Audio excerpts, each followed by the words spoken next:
I'm Lauren's father, and she's a pretty awesome kid. We're on the Highway 16 in Canada, and it's just unbelievable vast. They call it the Highway of Tears.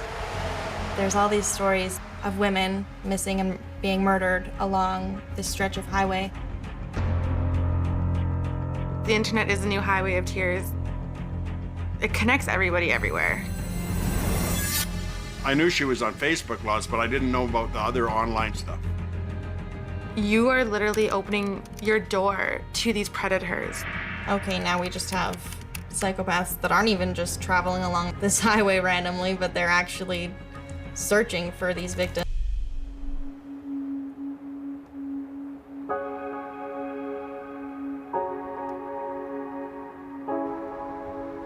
We're on the far west side of Canada, and we live right smack in the middle of British Columbia. The scenery is unbelievable. We have mountains, we have lakes, we have desert, we have everything. Basically, it's a good place for children to grow up. There's hunting and fishing and swimming and boating, and just about anything you want to do is here. Lauren was 15 years old in 2010. She was just a fun kid. Lauren was my older sister by 2 years, and she was definitely my biggest support in that. I remember quite frequently just verbal fights breaking out between my parents and my brother, and my sister would always, take me upstairs to my room and just talk to me and make sure that I was doing okay. Probably one of the best people that I could ever know. Not a mean bone in her body. She was always so happy and just so loving and full of life.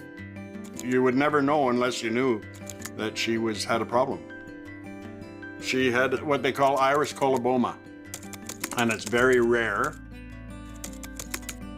She was born with this condition where she had 75% vision loss in one eye and 50% in the other eye. I noticed Lauren's computer screen had very large print, but I didn't realize how bad her vision was. I had no idea. She was never gonna drive a car, but she loved art. She was an amazing artist. I don't know how she saw what she was drawing, but she always drew. There, some of them when she was quite young. This one is a strawberry. And this one, I think this is a teenager thing, she's drawn the jewelry that she would have liked at the time and whatnot. And a rose. This one I like very much. You wouldn't ever know that her sight wasn't good. She always wore these centimeter thick glasses, and she got made fun of a lot.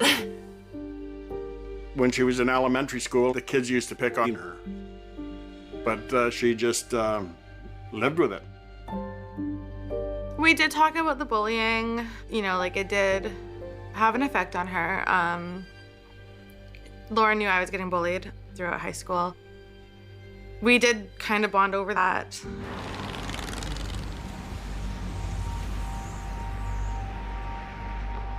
The thing about these communities is while they are very small and welcoming, they're welcoming of their kind. They're not very open-minded. This is very small town, northern BC. It's kind of a district of communities. There's Vanderhoof, Prince George, Fort St. James, and they're all separated by a stretch of highway. Lauren was in Vanderhoof, and her style, her personality, it definitely was too big for that place. Around 12 or 13, she kind of started to adapt a more alternative sort of style, and she would wear the bigger, darker, baggier clothing with the spikes and the belts and the collars and the chokers that were sort of just more gothic, more her. I mean, it wasn't extreme, but in that town at that time, it was definitely not typical. She had studs in her lips and tattoos, and in fact, Lauren was the first to get our tattoo, our family motto, grip fast on her wrist.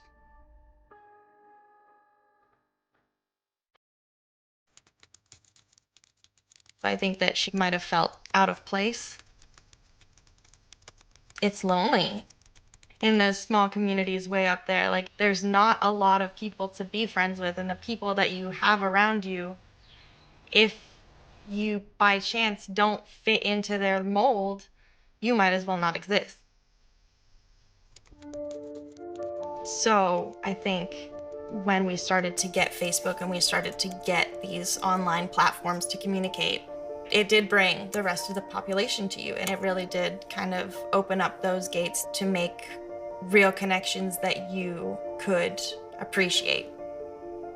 In her bedroom, sometimes I would say, "Oh, you're still up," and she would the room would be totally dark except for her computer. She was always communicating with friends around the world. I knew that much. Like, I know she was online all the time, and I'm assuming it was for Facebook, but I really don't know because I was always working. It's crazy looking at her page. And it's funny, her profile picture, she's wearing my shirt in that picture. That's my shirt.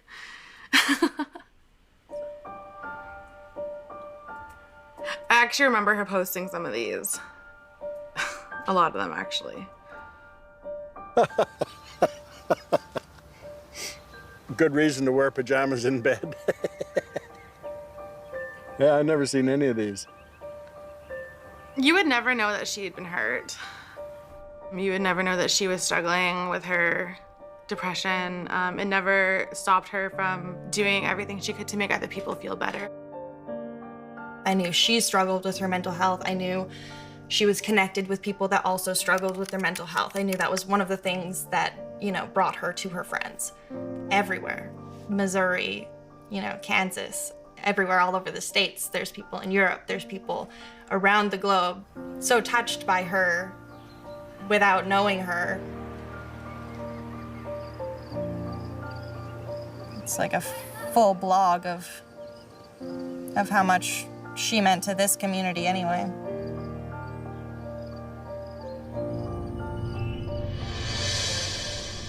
I'm not sure what other websites she was on, but I introduced her to Nexopia. Yeah, that was not good.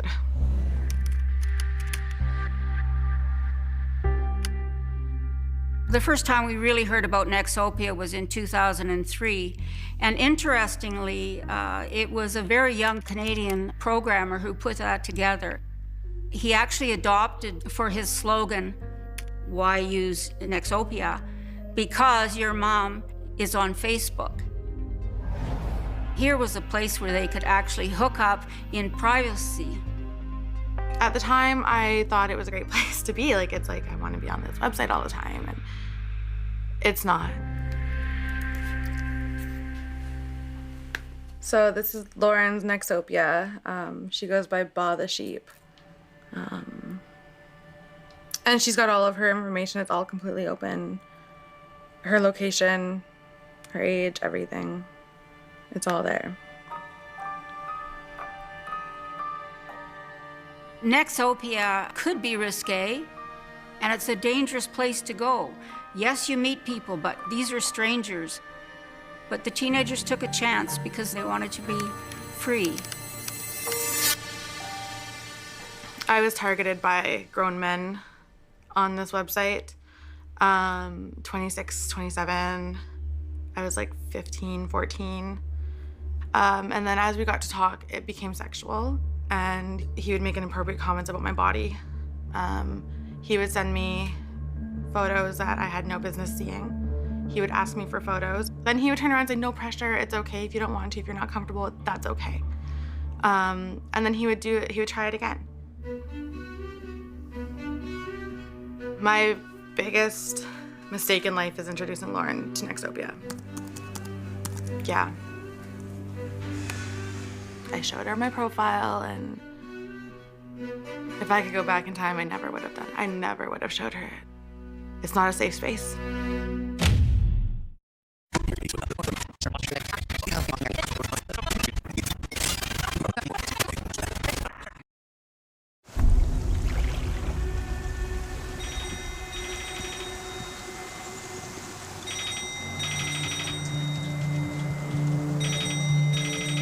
The first I heard something was wrong is when the cops phoned me to find out if Lauren was home. And I said, no, she's staying with her mother. So he called my mom because she didn't live with him and found out that no, Lauren wasn't home. And she said that she was supposed to be at a friend's place for coffee, and she apparently didn't show up. I tried calling some of her friends to find out for sure. At 3 o'clock in the morning, phoning her friends, it's not the thing to do, but, you know, that's what was going through my mind. I got to find out for sure, you know. Locals call it the Highway of Tears.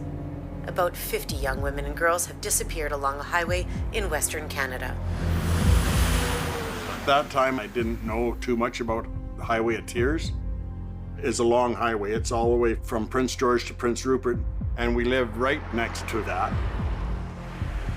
There's all these stories dating back to the 70s of women, particularly Aboriginal women, going missing and being murdered along this stretch of highway. The official count fluctuates sometimes between 16 and 18. However, the locals really believe it's more like 40, 50, or 60. My grandparents bought a farm along the highway when I was young, and it was a thing we couldn't play. If we were visible to the road, we weren't allowed to play by ourselves because somebody was gonna stop and abduct us or kill us. If you've never been in northern BC, you can go a long distance, just bush and trees, no houses, no buses, there's nothing. So their only means of getting around is hitchhiking. They started putting up placards all over. There's a murderer running loose, all sorts of things you'd see as you were driving. Anything to dissuade these young girls from just randomly hitchhiking.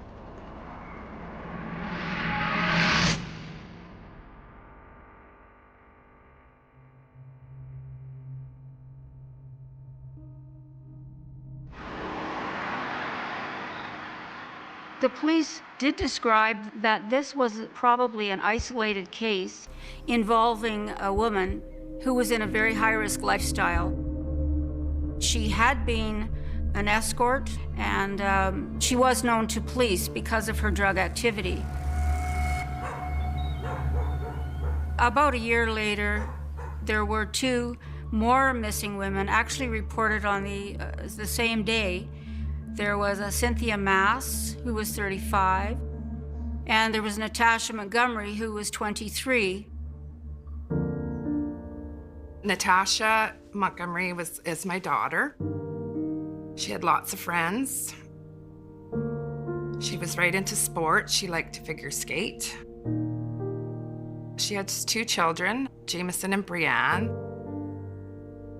She was a good mom.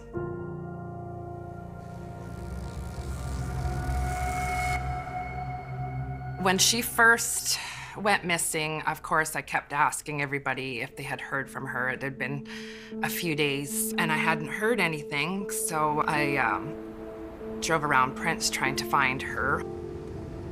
Of course, I never did. You know, I just didn't know what to do. I'd go on Google Earth, like, where could she be? I'd just go crazy. I was very, very worried about the Highway of Tears. You know, she could have definitely been a victim, but just prayed it wasn't. I think everybody was starting to raise their own concerns. So now we have 3 young women. We have to watch out. There is a serial killer out there. Something in my gut just screamed like this is all connected. There's a pattern here. Like there's these young women, the only difference was that Lauren was a child, but I didn't know the whole story.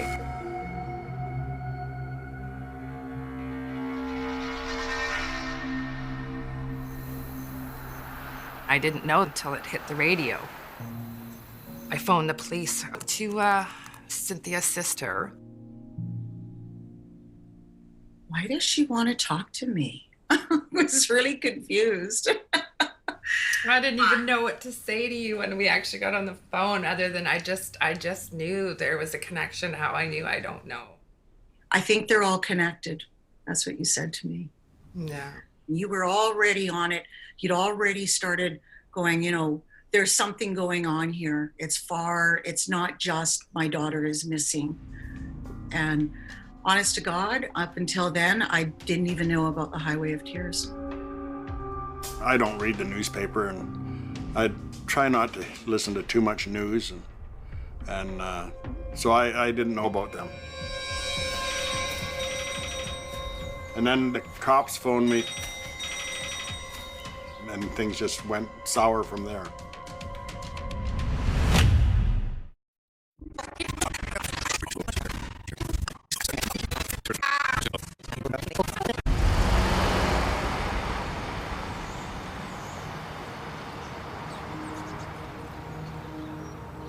I had a friend over. We made a plan to go to her grandparents' house, and as we were leaving, we asked Lauren if she, you know, needed a ride somewhere or wanted to hang out with us. And she said she was good. She had a ride to a party. She was gonna go there. And, you know, we left it at, I love you, I'll see you later.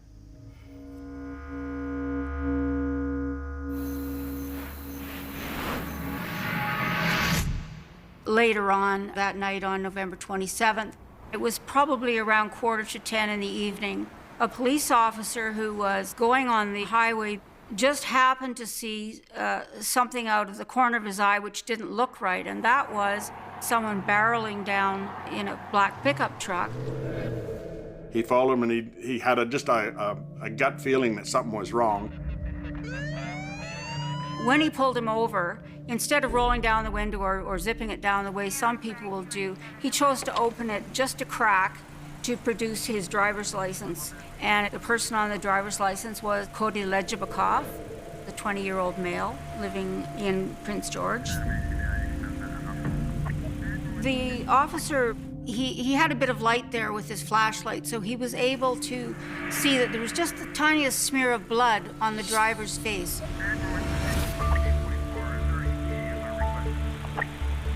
Then they found a pipe wrench and a knife. He was wearing shorts, and there's blood splatters all over the place. And so they asked him what was going on, and he said, oh, him and his friend had winged a deer and beat it to death, and his friend was going to dispose of the deer. I don't know if I'm getting the story right or not, but just tell me what went on tonight. We were hunting deer.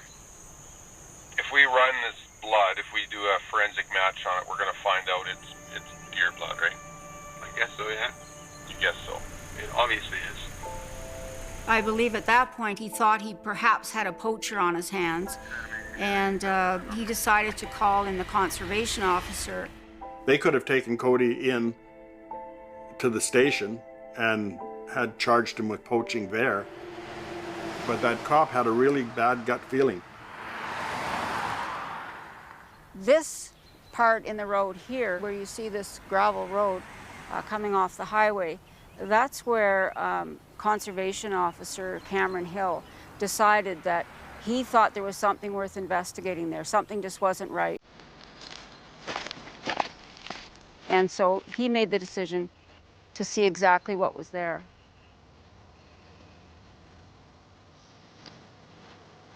Mr. Hill then started to see that the tracks were leading downward towards the creek.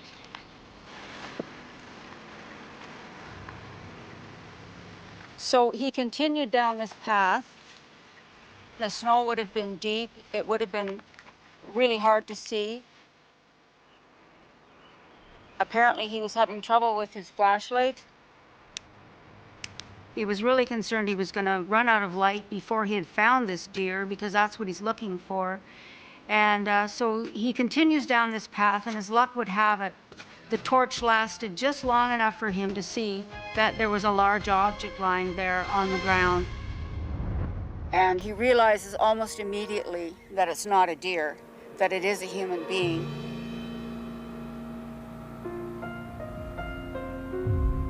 He sees that this victim's pants are down around her ankles, and there is a lot of blood everywhere. He backed away and then proceeds to walk back to where he knows Constable Keller is waiting by Cody Lejapakov's vehicle. In fact, he was searching it. In further looking around the vehicle, the officer also saw a back sack, and it was sort of in the shape of a monkey. This backpack was in his passenger seat. She always had it with her. Got her hospital ID card. This was a very big breakthrough for the police because they were able to determine that the body being found belonged to Lauren Toes, which we know, of course, is the family name for Lauren Leslie.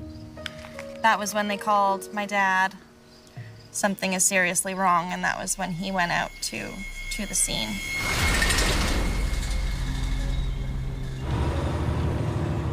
When I got up to where the cops were, there was a bunch of cops and the game warden and everybody standing there, and I just told them who I was and I wanted to know what was going on and I don't want any. And so they said all they could tell me was that they were investigating a homicide. My son Doug phoned me early in the morning to tell me. And that was horrendous news.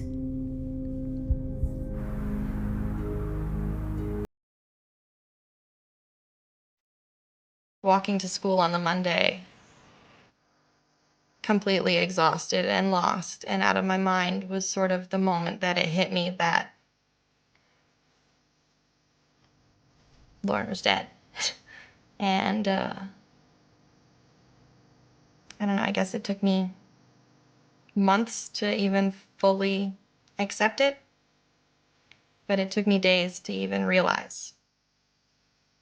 And just feeling like I was alone. Well, it's something you can't explain, that feeling. It's just a dread, like I wouldn't wish it on anybody. There's a period of time that I don't know what happened, and my parents would come home and they would open my door and I would be sleeping, but they were scared that I would be dead.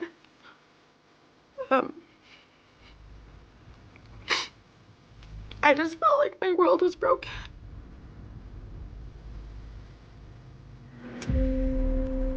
The time now is 0015 hours on the 28th of November 2010.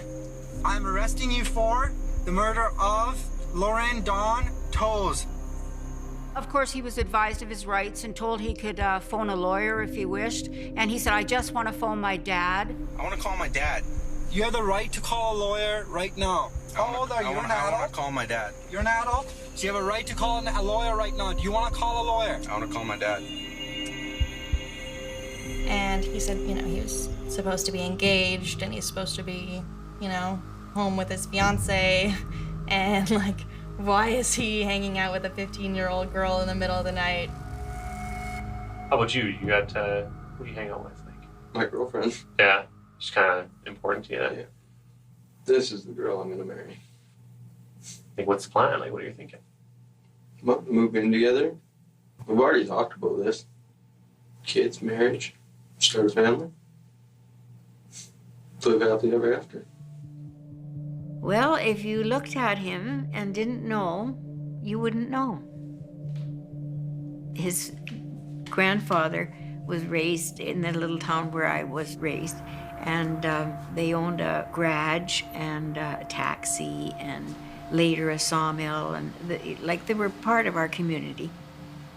He was a good kid, and he, was very well liked by a lot of people, had a lot of friends, and very popular. He insisted that he didn't do this, that he didn't know anything about this. He said, I saw this woman lying there. It was horrible. I just wanted to leave. But I had nothing to do with that. I just came across it. I am investigating a murder, but I did not murder anybody. I don't know why I'm in here. I told you, you're under arrest for murder. I did not murder anybody. But then the story came out that they had met online and got together. It was disgusting, and it made me feel sick, and it made me angry.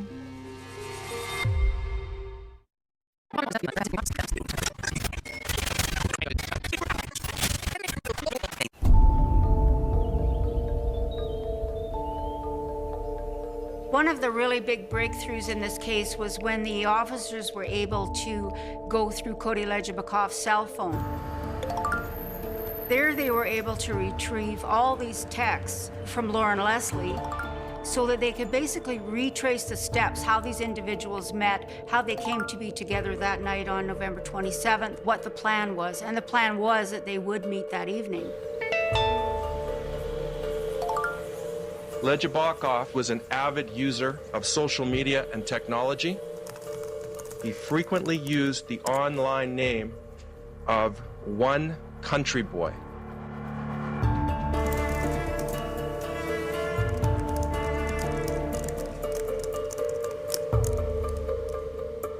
She had to meet him somehow, and I guess it was online. It could have been Facebook, it could have been Nexopia. It was an awful feeling, knowing that that's how they met. I'm the one that introduced her to it.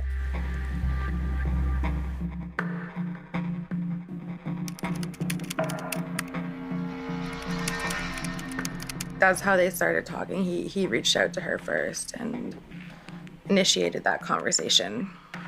Looking all normal, like your typical young adult, just all of his pictures are with other people and not a care in the world.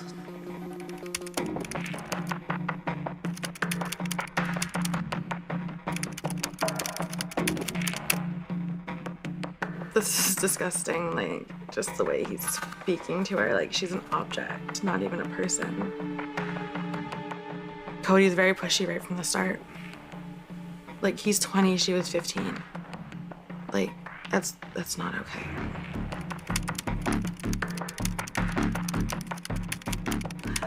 Gross.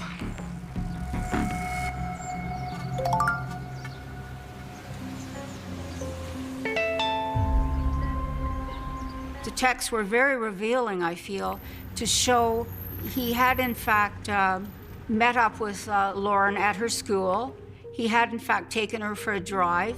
And so now he conceded, yes, we did go out, and yes, we had consensual sex. And after that, I don't know what happened. She just went berserk, basically. He was saying she went crazy and started beating herself over the head with a wrench. And it was a mercy killing. Yeah, when she was hitting herself. And I was more stunned and in awe. And at the end of it, I was just like, what the f is going on here? That was hard to hear that. Like, I know Lauren, like, she would never, obviously she would never do that. You know, she probably confided in him some degree of her mental struggles. It's an easy thing to put together that, you know, this young teen that struggles with depression and anxiety, she probably killed herself. When the police were going through Cody Lejabakov's laptop, they came across lots of conversations that he had had, not just with Lauren Leslie. And the police had to basically plow through about 27,000 pages of text in order to really discover this side of Cody Lejabakov that he sought so desperately to hide that. The crime scenes were examined. The vehicle he was driving during the aftermath of 15-year-old Lauren Leslie's murder was also painstakingly forensically examined over the course of several weeks.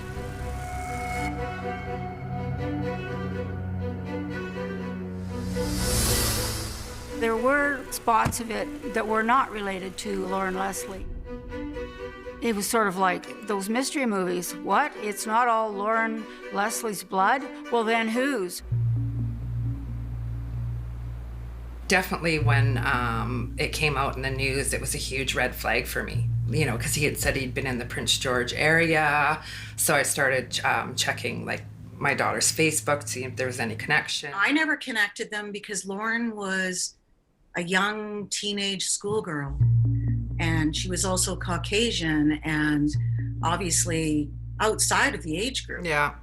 You were so sure, just the energy from your words that you were, it just gave me the feeling of, no, this is definitely it.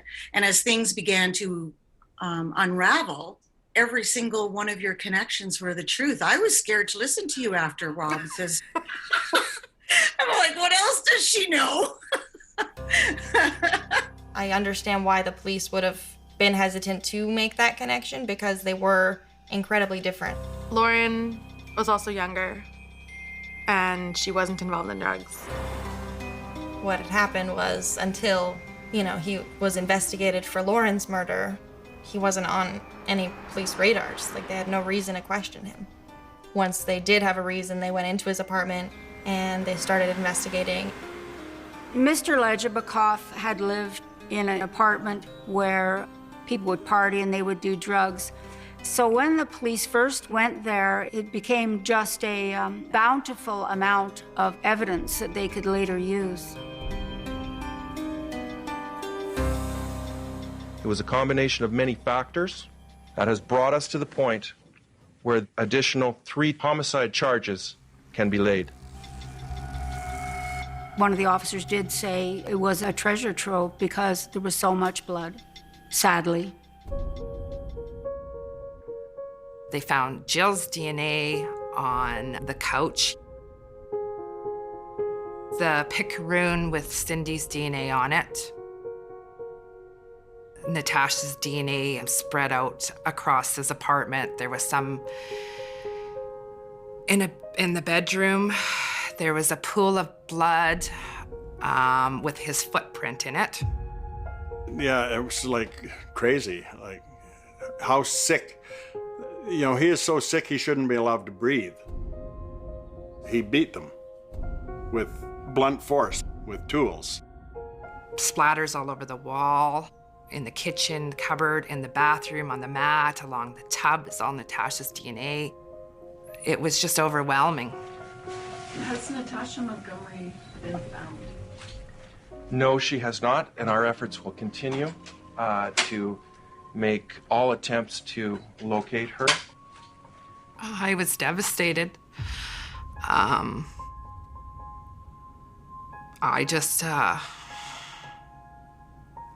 remember after they left, I remember I just kind of fell to the floor. I fell against the wall and slid down to the floor and just bawled and bawled. It was, the hardest thing is to lose a child. I know she was 23, but she was still a child. She's barely an adult. We hope that the arrest and the subsequent charges laid against Mr. Lejabakov will start to bring closure to these tragic events. That was when we heard about, okay, no, he's linked to these other murders. It's not just a one-time thing. And then that's where it started to not make sense again, because why did it change? And he found vulnerable women on the street and he played on it. And then he went and found vulnerable people online and he found a whole new approach to it. I just think it had the taste for killing, and it wouldn't matter after that who it was or how old they were or anything. It's going to be a long road. You don't know what to expect. And it just goes on, and you think one day it's going to be done when they catch him. And then it just is the beginning. What else is there in his bag of tricks? Well, in fact, he did have something up his sleeve.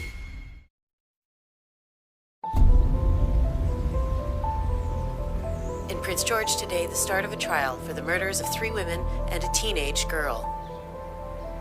I watched almost every day of the trial.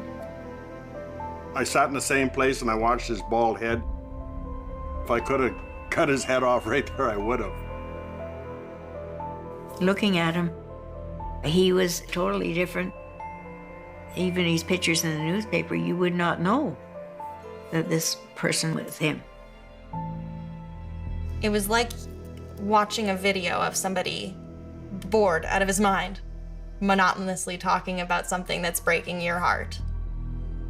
But he never mentioned feeling bad or any sense of empathy or compassion or anything.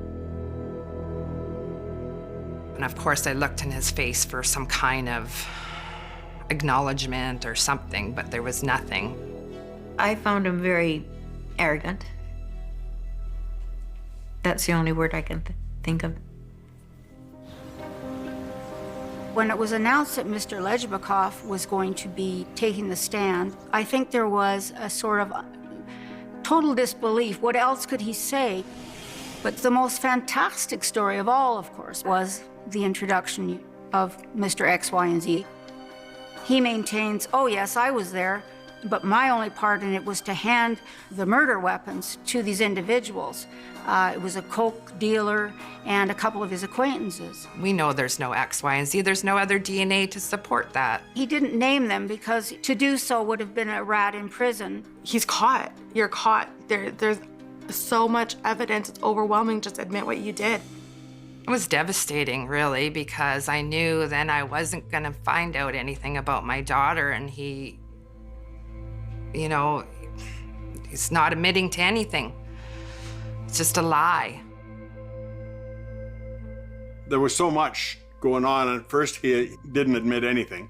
And then he said, well, okay, well, I might have hit her once, maybe twice. I might have hit her twice. And did she move after that?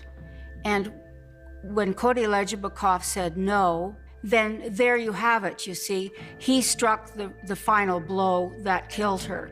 As far as I was concerned, the trial was over. It's that gotcha moment. We gotcha now. And that's the moment I remember. A jury has found Cody Lejbakov guilty of murdering 3 women and a teenage girl. He was sentenced to life in prison, no chance of parole for 25 years. He was convicted of 4 first-degree murders. They were all to be served concurrently, so he only got 1. And that made me mad. What stuck with me more was what the judge said after his closing arguments. For the record, this is not a man, it is a monster, and it should never walk among men again.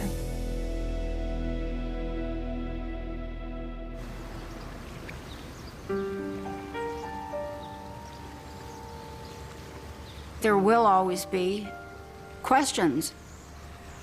Are there more? Because, of course, he never did say where Natasha Montgomery's body was, so does he have other secrets that we don't know about? I still hope to find her. I need to find her. It's a huge part of the healing process. You know, her kids need that place to go. So we have a place, but she's not there.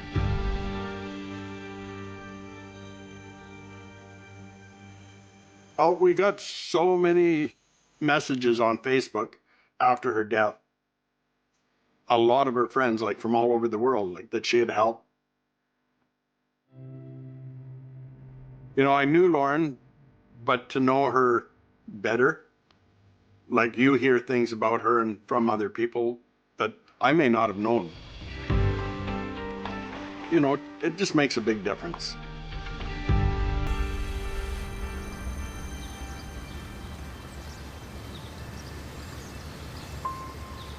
Her death is not in vain. Like,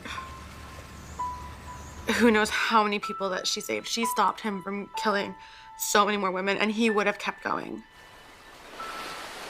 In a perfect world, don't be on these websites. You have no business being on these websites. Your safety is not worth it. Having these likes and these photos, it's not worth it. You don't need it. The attention that you're getting is from the wrong people.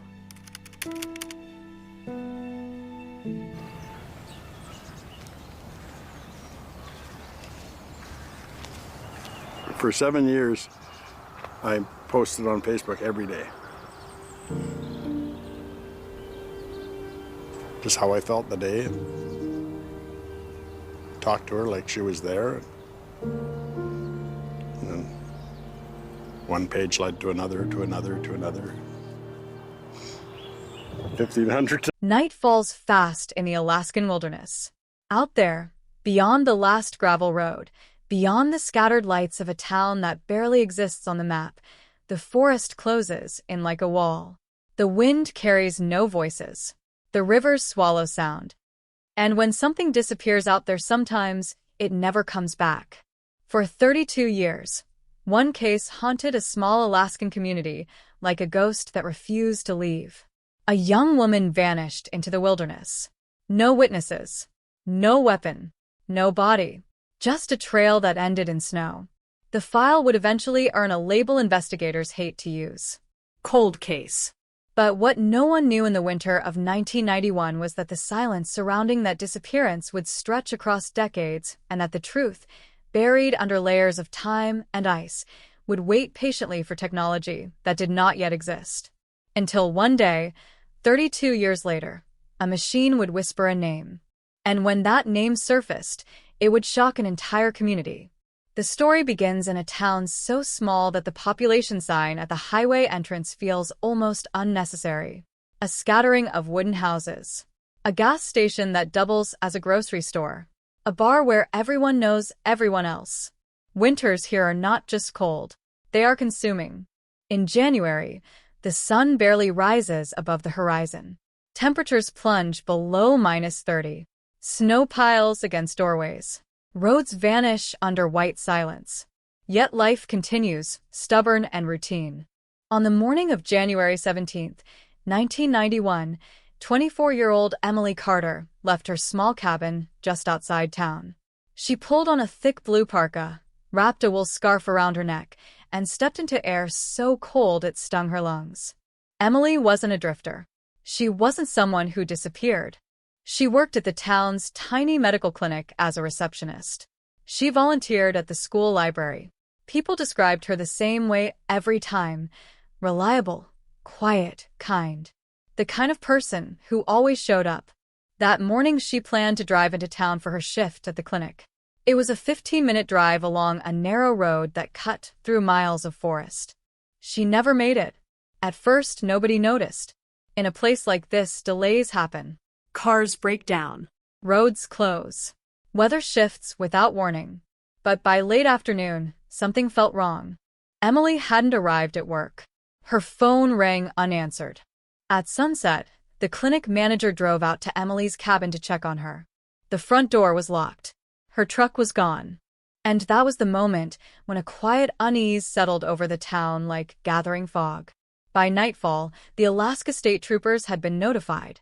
Search crews began moving through the dark with flashlights and snowmobiles, their beams cutting through falling snow. The road between Emily's cabin and town was the first place they looked. About 8 miles from her home, they found her truck. It sat crooked on the shoulder of the road, half buried in drifting snow. The engine was cold. The driver's door was closed. And inside, the keys were still in the ignition. There was no sign of Emily Carter. The scene didn't look like a crash. The vehicle wasn't damaged.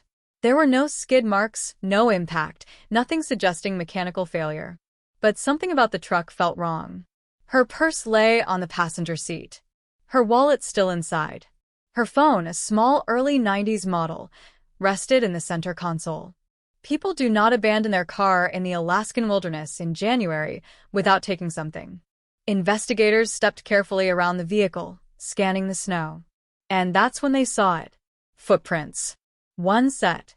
They led away from the truck. Straight into the forest. At first, the tracks seemed simple enough.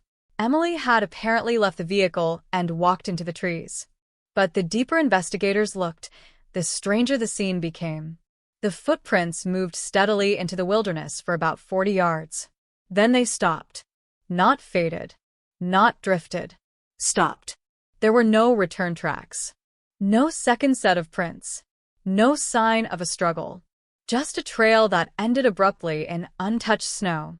as if Emily Carter had stepped off the earth. Search teams combed the forest through the night.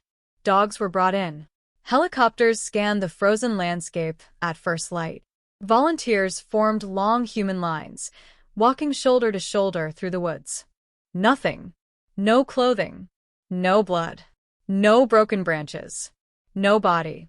Within 48 hours, the search expanded across miles of wilderness. Theories spread quickly.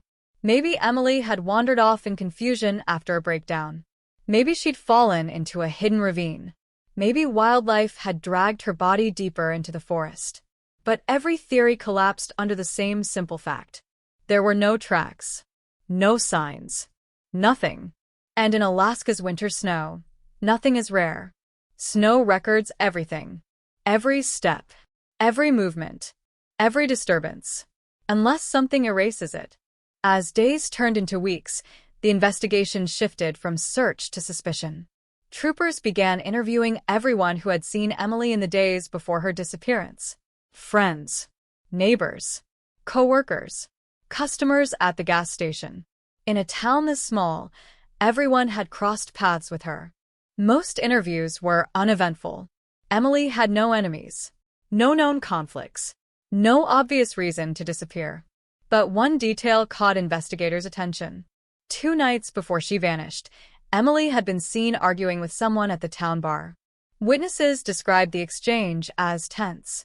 Quiet but intense. The man she argued with was a local mechanic named Daniel Hayes. 33 years old. Born and raised in the area. Known around town as a skilled repairman who could fix anything with an engine. When troopers interviewed Hayes, he seemed cooperative. Yes, he admitted he and Emily had argued. But it wasn't serious. Just a misunderstanding over a repair bill. According to Hayes, the argument lasted less than 2 minutes. After that, he finished his drink and went home. He told investigators he hadn't seen Emily since. At first glance, nothing about Daniel Hayes raised immediate alarms. He had no criminal record. He owned a small auto shop. Neighbors described him as quiet, sometimes withdrawn, but not dangerous. Still, detectives couldn't ignore the timing. An argument. 2 days later, a disappearance. And a truck abandoned on a lonely road. They searched Hayes' property, the garage, the tools, the surrounding woods. Nothing. No blood. No clothing. No evidence connecting him to the disappearance. With no body and no clear crime scene, the investigation stalled. Months passed. Snow melted. Spring rains washed the landscape clean. Search teams returned to the forest several times that year, each time hoping that melting snow might reveal something hidden beneath. But the wilderness gave nothing back. Emily Carter had vanished completely. The case slowly drifted into the category every investigator dreads: unsolved. By the mid-1990s, the file had grown thick with reports, interviews, photographs, and maps of search grids. Yet every page circled back to the same unanswered question. How does someone disappear from a road without leaving a trace? Rumors began to grow in town. Some believed Emily had run away. Others whispered darker theories. Kidnapping. Murder.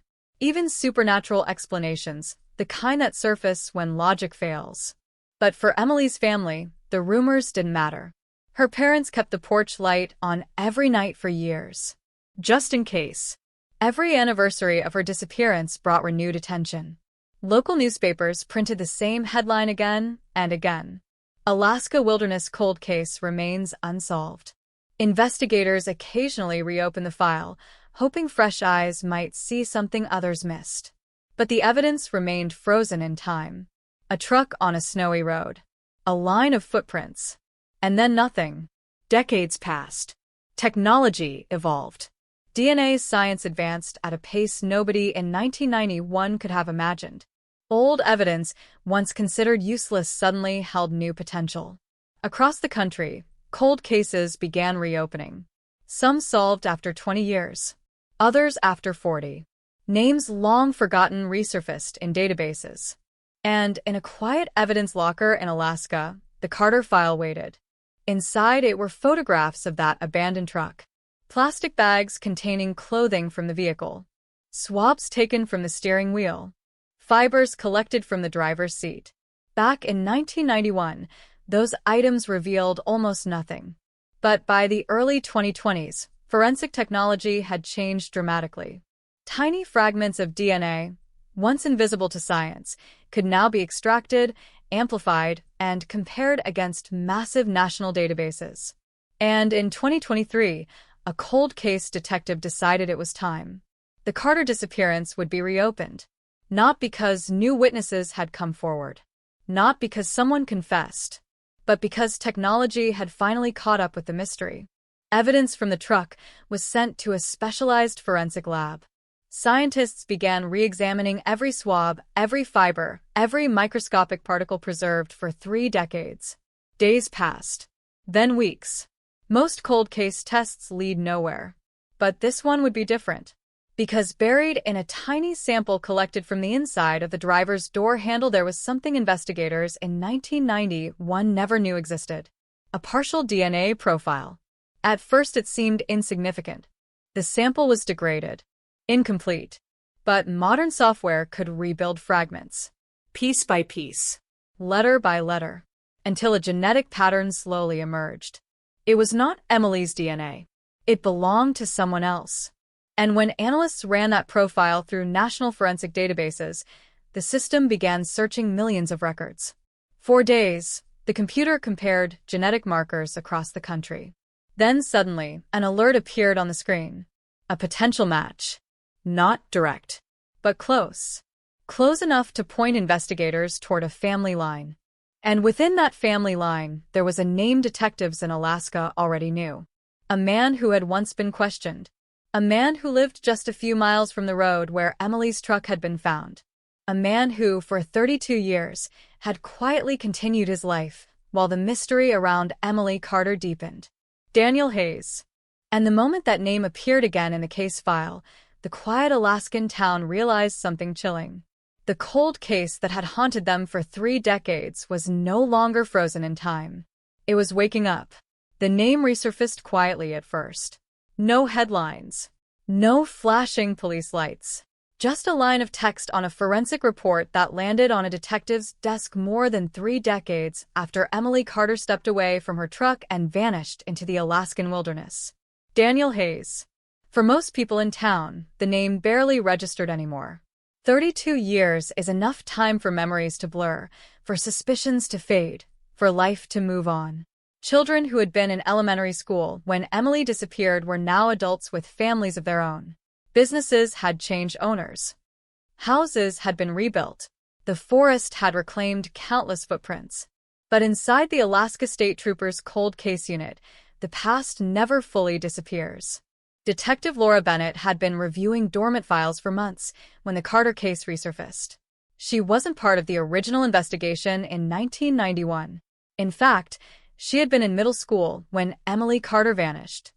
But the moment she opened the case file, she felt what every investigator recognizes instantly, the quiet gravity of an unresolved disappearance. The file was thick, hundreds of pages, interview transcripts typed on aging paper, grainy photographs from disposable cameras, hand-drawn maps showing search grids across frozen terrain, and at the center of it all, a single photograph that had haunted investigators for decades. Emily's truck sitting alone on that narrow forest road. Driver's door closed. Snow gathering around the tires. Silence pressing in from every direction. Detective Bennett studied the new lab report again. The DNA profile pulled from the driver's door handle was partial but strong enough to point toward a family connection. Not a direct match in the national database. Daniel Hayes had never been arrested, never required to submit DNA, but a familial hit tied to a distant relative who had entered the system years earlier after a minor offense in another state. The genetic markers lined up in a way that was difficult to ignore. Someone closely related to that individual had left DNA inside Emily Carter's truck. And the family tree led directly back to Daniel Hayes. Bennett leaned back in her chair, staring at the old interview transcript from January 1991. Hayes had been calm, cooperative, almost casual. He admitted arguing with Emily 2 nights before she disappeared. Witnesses at the bar confirmed it, but he insisted it was nothing serious, just a disagreement over repair. At the time, investigators had little reason to push further. No body, no physical evidence, no witnesses placing him near the truck. Just a brief argument and a town full of speculation. The case had drifted into silence. But now the evidence locker had spoken again, and the voice it carried pointed straight at the same man who had once sat across from detectives more than 3 decades earlier. Before anything else could happen, Bennett needed to confirm something critical. Was Daniel Hayes still alive? The answer came back quickly. Yes. He was still living in Alaska, but not in the same town. About 15 years after Emily vanished, Hayes had quietly closed his small auto repair shop and moved roughly 80 miles south to a slightly larger community along the highway system. No one had found that particularly suspicious at the time. People relocate all the time in Alaska, chasing seasonal work or new opportunities. But as Bennett studied the timeline, the move felt interesting. For 15 years after Emily's disappearance, Hayes had stayed in the same place where the investigation had centered. Then he left. No criminal record. No major financial changes. Just a quiet relocation. Bennett called the forensic lab to go over the DNA results again. Cold case detectives know better than to jump at the first hint of a match. Partial profiles can mislead. Family line hits can point toward relatives who had nothing to do with the crime. But the analyst on the other end of the phone sounded confident. The genetic markers weren't random contamination. They came from skin cells transferred through touch. Someone had handled the inside of the driver's door.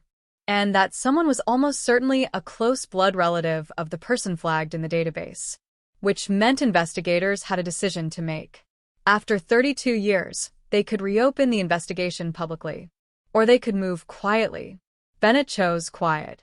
Cold cases often collapse when suspects are alerted too early. Memories shift. Stories change. Evidence disappears. Instead, Bennett and a small team began reconstructing Daniel Hayes' life across 3 decades. Employment records, property ownership, travel history, financial activity, everything they could find. What emerged was a portrait of a man who had lived an extremely ordinary life. Hayes had continued working as a mechanic after moving south. The shop he eventually joined described him as reliable, quiet, rarely socializing outside of work. He never married, never had children. Neighbors described him as polite but distant, a man who kept to himself. No arrests. No violent incidents. Nothing in his public record that suggested the kind of person who could make someone disappear without a trace. But cold case investigators know something unsettling about long unsolved crimes. Sometimes the person responsible looks exactly like everyone else. Weeks passed as Bennett's team quietly gathered information. Then they uncovered something that made the room fall silent. Back in 1991, during the early days of the investigation, detectives had asked Hayes if he had ever been inside Emily Carter's truck. He said no. Not once. According to Hayes, he had only interacted with Emily inside the bar during their argument. He insisted he had never touched her vehicle. At the time, investigators had no way to test that claim. Now they did. And the DNA recovered from the driver's door handle suggested the opposite. Someone closely related to Hayes had touched that exact spot. The simplest explanation was also the most troubling one. It was Daniel Hayes himself. But a partial DNA profile wasn't enough for an arrest. Not yet. They needed confirmation.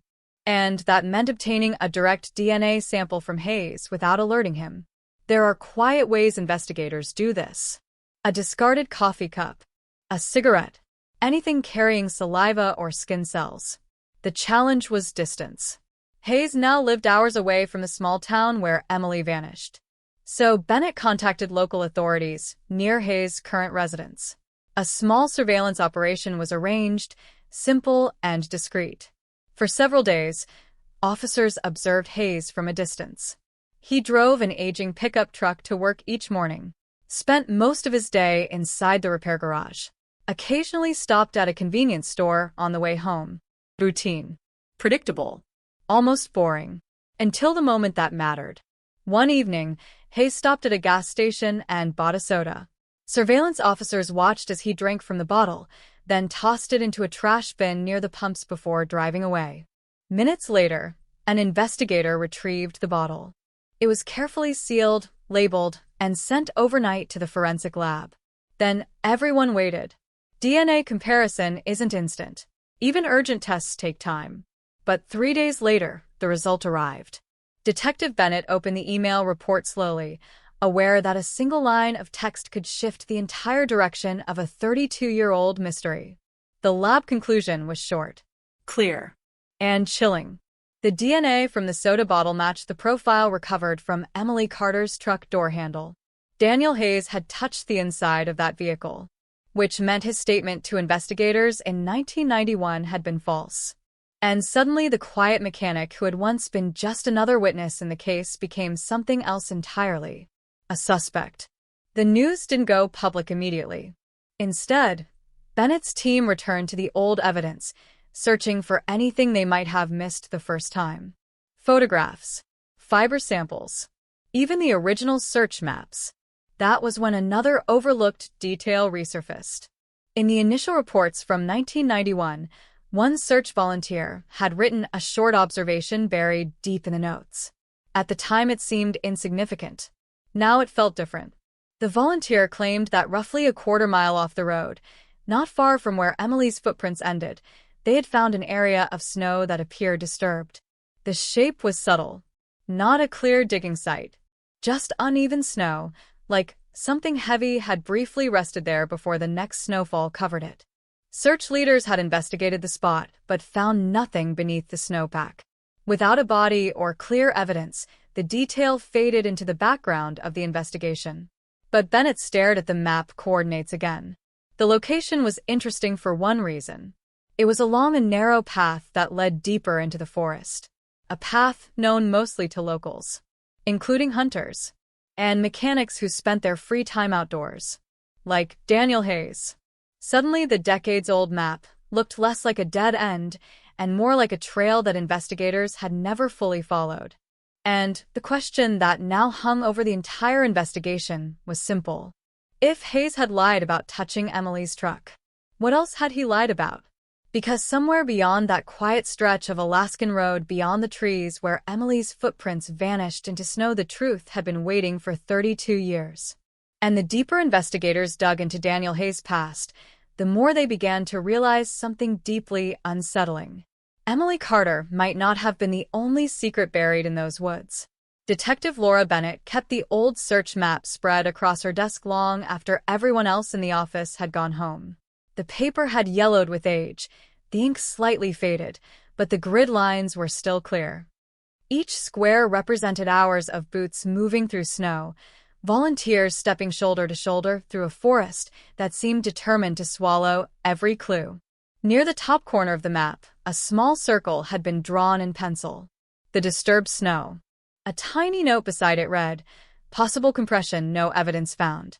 32 years earlier, that observation had been logged, discussed briefly, and then quietly dismissed. Search teams had dug into the snowpack at that location and found nothing underneath except frozen earth and roots. But Bennett understood something the original investigators didn't fully appreciate at the time. Snow is not permanent. Beneath it lies soil. And soil can hide things for a very long time. The next morning, the cold case team gathered in the small briefing room at the trooper station. On the wall, a projector displayed a digital recreation of the original search grid. Bennett stood beside the screen, arms folded. "We're going back," she said. Some of the detectives exchanged looks. One of them spoke first. "You're talking about reopening the site?" Bennett nodded. "Technology has changed," she said. "Ground-penetrating radar. Soil disturbance analysis. We can see things they couldn't in 1991. Another detective leaned forward. "That area has had 30 winters since then." "Exactly," Bennett replied. "Which means if something was buried shallow, freeze cycles might have shifted it closer to the surface." The room fell quiet. Everyone understood what she meant. If Emily Carter had been buried out there, the forest might still be holding her. Within days, a small team prepared to return to the original search location. The road where Emily's truck had been found still existed, though it looked different now. Years of weather had reshaped the gravel edges. Trees had grown thicker. Moss had crept across old tire ruts. But the feeling of isolation remained exactly the same. When the investigation vehicles arrived that morning, the air carried the same cold stillness that had surrounded the original search crews decades earlier. The forest looked endless. The team moved carefully into the woods carrying modern equipment that didn't exist in 1991. Ground-penetrating radar units, soil probes, GPS mapping tools capable of recording centimeter-level accuracy. They walked slowly toward the coordinates marked on the old map. Each step crunched softly over frozen leaves. Eventually, Bennett stopped. "This is it," she said quietly. The forest here looked completely ordinary. Spruce trees spaced irregularly across uneven ground. Fallen branches half buried under moss and old snow. Nothing about the clearing suggested anything significant had ever happened there. But that's how many burial sites look after decades. Invisible. The radar operator began scanning the ground in slow passes, pushing the device across the soil while the screen displayed shifting wave patterns beneath the surface. For several minutes, nothing appeared unusual. Then the technician paused. "Hold on," he said. Bennett stepped closer.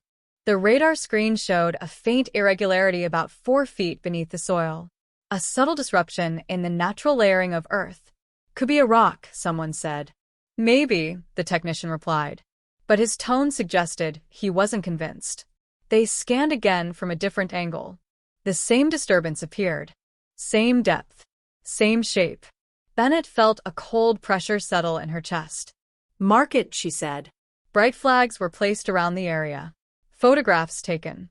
Coordinates logged. Then the excavation began. Digging through Alaskan soil is never easy. The ground beneath the forest floor was dense, tangled with roots hardened by decades of freezing winters. But slowly, carefully, the team worked downward. 6 inches. 1 foot. 2. The soil changed color as they went deeper, revealing layers that hadn't seen sunlight for decades. Then one of the investigators stopped. "Something here." Everyone froze. He brushed away loose dirt gently with a gloved hand. A fragment of fabric emerged from the soil. Faded. Blue. Bennett felt her pulse spike. "Keep going," she said softly. The team continued clearing the area, exposing more of the object piece by piece. The blue fabric was attached to something larger. A sleeve. Part of a jacket. The same color described in Emily Carter's missing person report. A blue winter parka. Silence spread across the clearing. No one spoke as the excavation continued. More soil was removed. And then the unmistakable shape of human bones began to appear beneath the fabric. 32 years after Emily Carter disappeared into the Alaskan wilderness, the forest was finally giving her back. The recovery process took hours. Every bone, every fragment of clothing, every particle of soil was carefully documented and collected. Forensic recovery teams treat sites like this with meticulous care because even the smallest detail can answer questions that have lingered for decades. As the remains were lifted from the earth, the scene became clearer. Emily had not wandered into the forest and collapsed from exposure. She had been buried, her body positioned in a shallow grave less than 4 feet deep. The soil above her had compacted over time, hiding the burial site beneath decades of forest growth. But the most disturbing discovery came when the forensic anthropologist examined the skull. There was a fracture along the side. Blunt force trauma. Emily Carter hadn't died from cold. She had been killed. The news traveled fast. Within hours, word began spreading through the small Alaskan community where Emily had once lived. Trooper vehicles. Crime scene tape. Investigators returning to the woods after 32 years. Old rumors resurfaced immediately. People who remembered the original investigation felt a strange mixture of relief and dread. Relief that Emily had finally been found. Dread about what the discovery meant. Because finding a body changes everything. A disappearance becomes a homicide. and a homicide demands answers. Detective Bennett stood near the edge of the clearing as the last evidence containers were sealed. Her mind was already moving ahead. They now had confirmation of murder. They had a burial site close to where Emily's footprints had ended. And they had DNA placing Daniel Hayes inside Emily's truck. 3 separate pieces of a puzzle that had once seemed unsolvable. But one question still hung in the air. How had Emily gone from sitting in her truck on the roadside to buried deep in the forest? The answer would require revisiting every moment of that winter morning in 1991. Every witness, every timeline, and most importantly Daniel Hayes himself. Because for 32 years, Hayes had lived quietly with the knowledge that Emily Carter vanished without a trace. Now that trace had been uncovered, and the forest had started telling its story. Back at the forensic lab, experts began examining the remains in greater detail. The fracture in Emily's skull suggested a violent blow, likely delivered by a blunt object. But there were other signs too. Subtle marks on the bones of her wrists. Compression patterns that hinted she may have been restrained before death. The evidence painted a disturbing picture. Emily Carter had not simply encountered someone in the woods. She had been attacked, controlled, and deliberately buried, which meant the person responsible had time.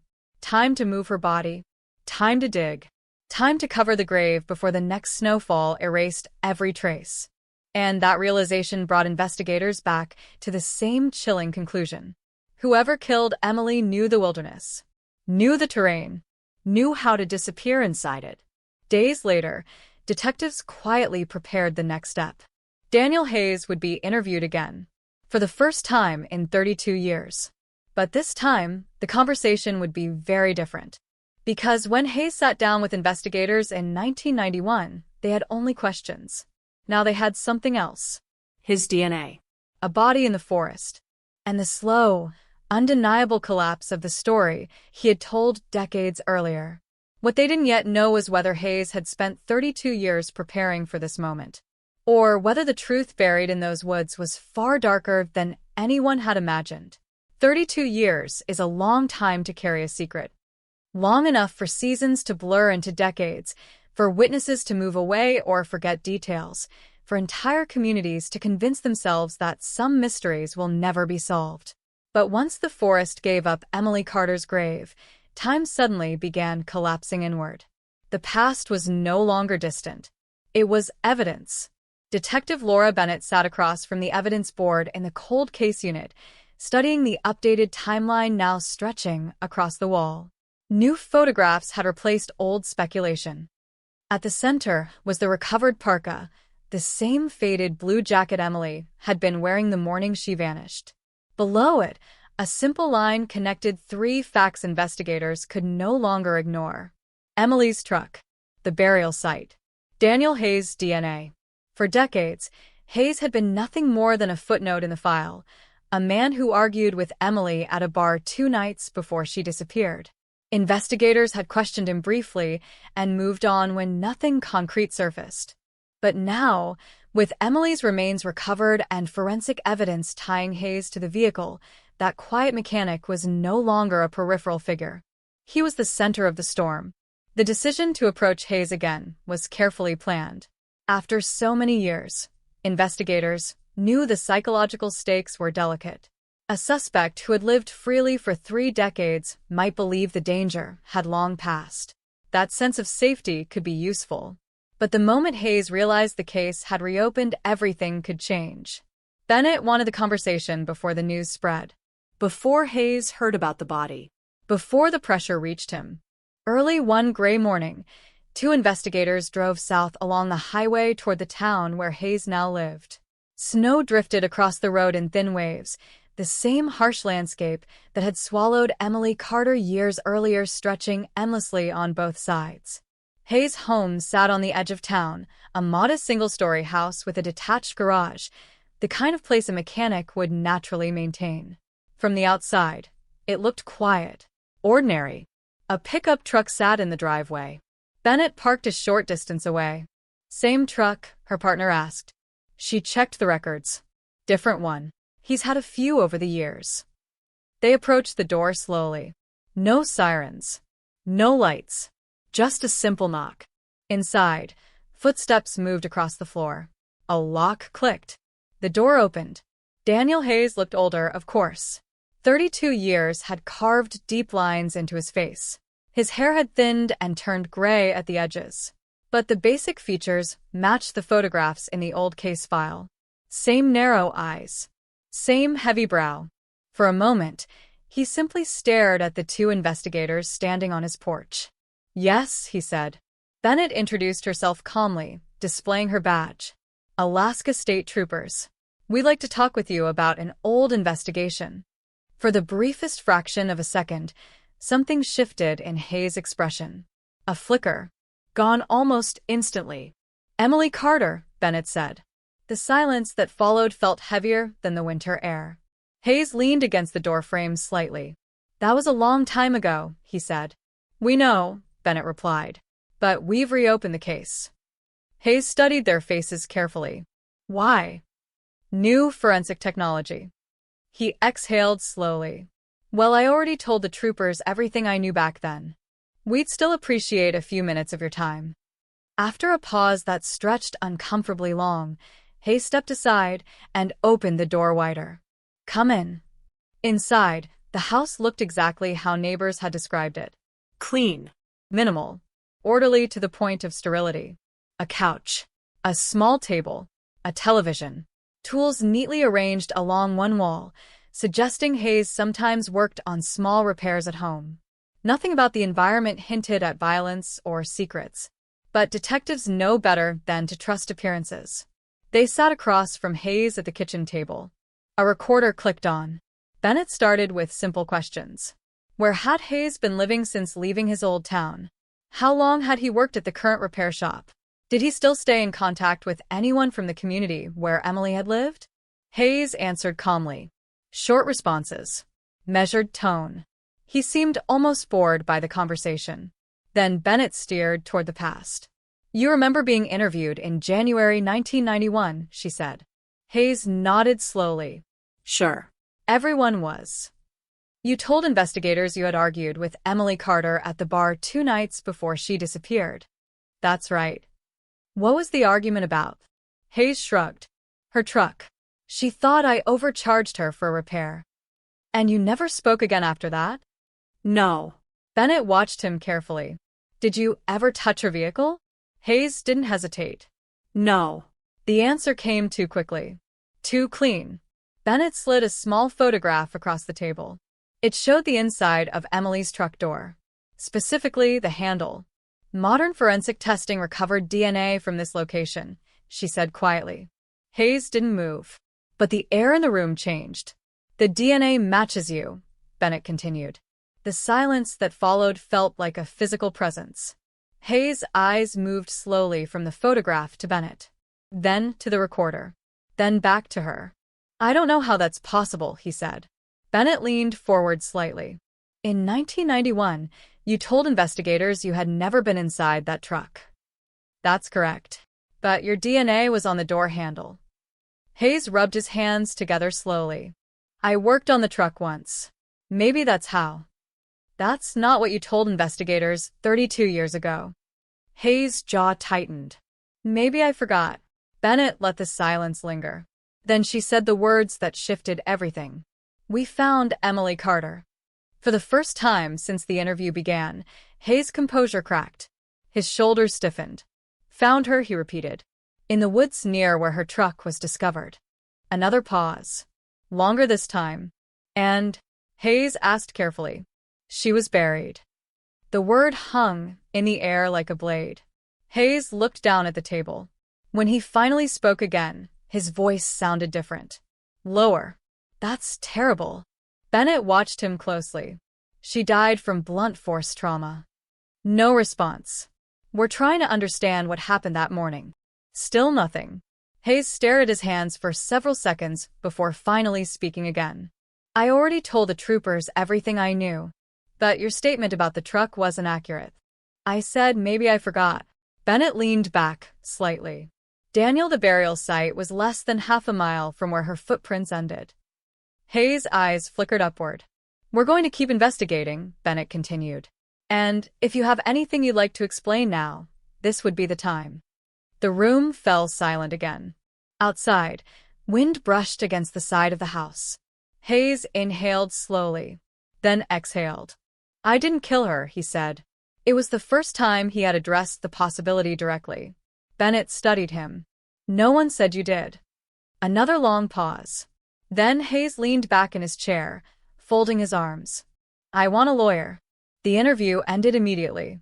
Legally, it had to. But as Bennett and her partner walked back toward their vehicle, the sense of momentum in the case felt undeniable. For 32 years, the investigation had been trapped in darkness. Now the pieces were moving. Hayes had lied about touching Emily's truck. He had reacted visibly when told about the body. And the burial site was located along a path he knew well. But the most disturbing question was only beginning to form. Because during the excavation of Emily's grave, forensic teams had made a quiet observation that investigators hadn't yet shared publicly. Something buried with her. Something small. Something metal. And once laboratory analysis confirmed what that object was, the entire case would take a turn no one in that small Alaskan town had ever expected. The evidence bag sat on the stainless steel examination table under the bright white lights of the forensic lab. After 32 years buried beneath frozen soil, the small object inside had emerged from the wilderness almost perfectly preserved. Detective Laura Bennett stood beside the lab technician as the seal was carefully opened. Inside the bag lay a small metal item coated with dried earth. At first glance, it looked ordinary. A wrench. Not large, about 6 inches long. The kind of compact tool mechanics often carry in their pockets for quick adjustments. But there was something about it that made everyone in the room uneasy. Because the wrench had been buried alongside Emily Carter. And the position where it was found suggested it had not simply fallen into the grave by accident. It had been placed there, or dropped there during something violent. The technician lifted the tool carefully with gloved hands and began brushing away the remaining soil with a soft forensic brush. Bit by bit, the metal surface became visible. Scratches along the shaft. A dark stain near one end. Then the technician stopped. There's engraving here, he said. Bennett leaned closer. On the side of the wrench, partially worn but still readable, was a small stamped logo. The name of a local auto shop. A shop that had once existed in the very town where Emily Carter disappeared. A shop owned by Daniel Hayes. The room went silent. The object wasn't just any tool. It was a tool from Hayes' own garage. For a moment, Bennett felt the entire weight of the investigation shift. The burial site had already confirmed murder. The DNA on the truck door had tied Hayes to the vehicle. But this connected the crime scene directly to his workplace. And more importantly, the wrench might have been the weapon. The forensic technician turned it slowly under the light. That stain might be blood, he said. If it is, Bennett replied quietly, we finally have our answer. The wrench was immediately sent for full laboratory analysis. Blood detection tests. DNA extraction. Microscopic examination for tissue traces. Everything modern forensic science could apply. Because if Emily Carter's blood was on that tool, the case would move from suspicion to something much stronger. But even before the lab results returned, the discovery triggered another wave of investigation into Daniel Hayes' past. Detectives began digging deeper into the old auto shop he had operated in the early 1990s. The building itself no longer belonged to him. It had changed owners twice since Hayes moved away, but records still existed. Business filings. Employee lists. Supply orders. Former co-workers. One of those co-workers was a man named Mark Talbot, who had worked with Hayes during the winter of 1991. Talbot now lived in Anchorage. When investigators contacted him and explained they were reopening the Emily Carter case, his reaction was immediate. You're serious? He asked. Yes, Bennett replied. There was a pause on the line. I always wondered if you'd come back to that, Talbot said. Bennett's attention sharpened. Why? Well, things were strange back then. Strange how? Talbot hesitated, as if debating how much to say. Look, Daniel was a good mechanic. Quiet guy. But after that girl disappeared, something about him changed. What do you mean? He started working late a lot. Real late. Like he didn't want to go home. Did he ever mention Emily Carter?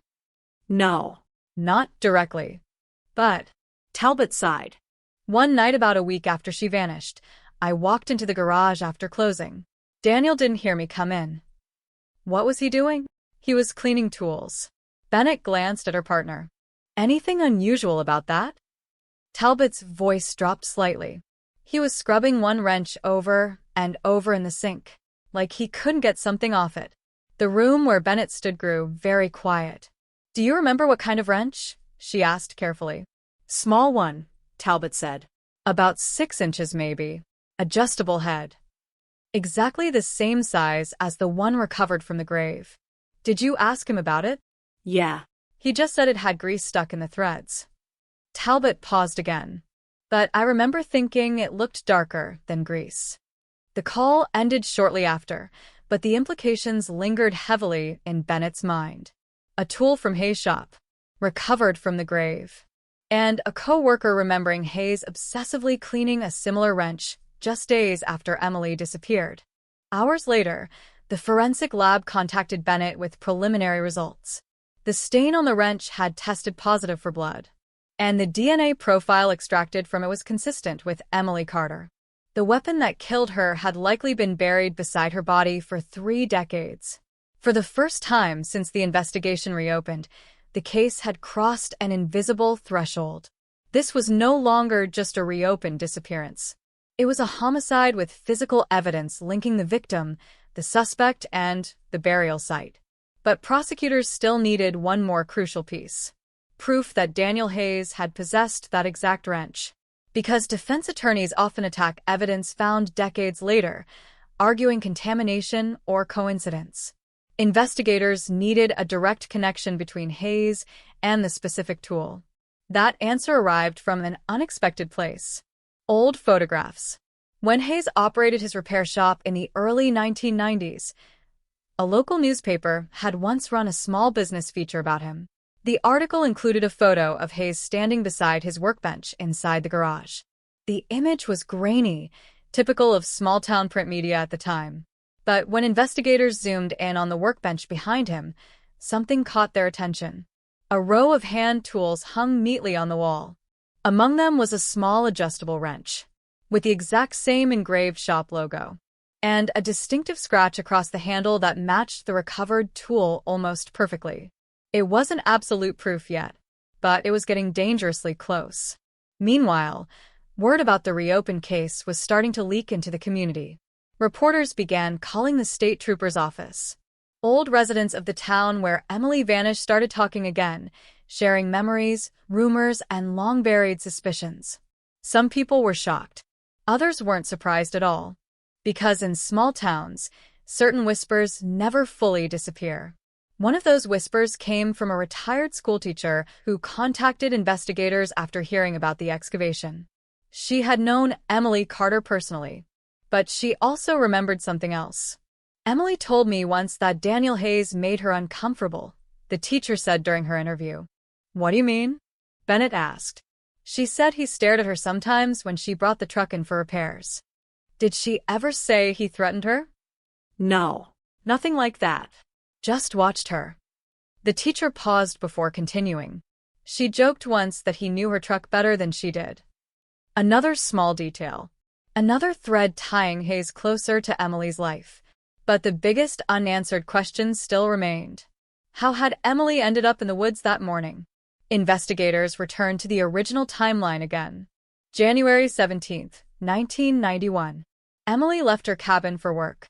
Her truck was later found abandoned on the roadside. Her footprints led into the forest. But now the evidence suggested something investigators hadn't considered strongly enough at the time. Emily may not have been alone when she stepped out of that vehicle. And if Daniel Hayes had confronted her on that road, then the events of that winter morning might have unfolded very differently than anyone originally imagined.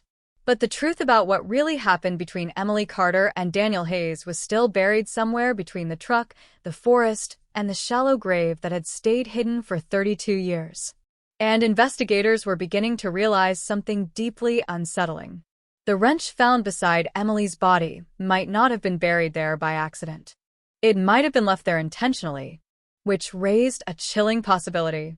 Daniel Hayes may have wanted the weapon to stay with her, as if he believed no one would ever find either of them. The lab confirmation arrived 3 days later, printed in stark black text across the top of the forensic report. Human blood. DNA match. Emily Carter. The small adjustable wrench recovered from the grave was not just a random object buried with the body.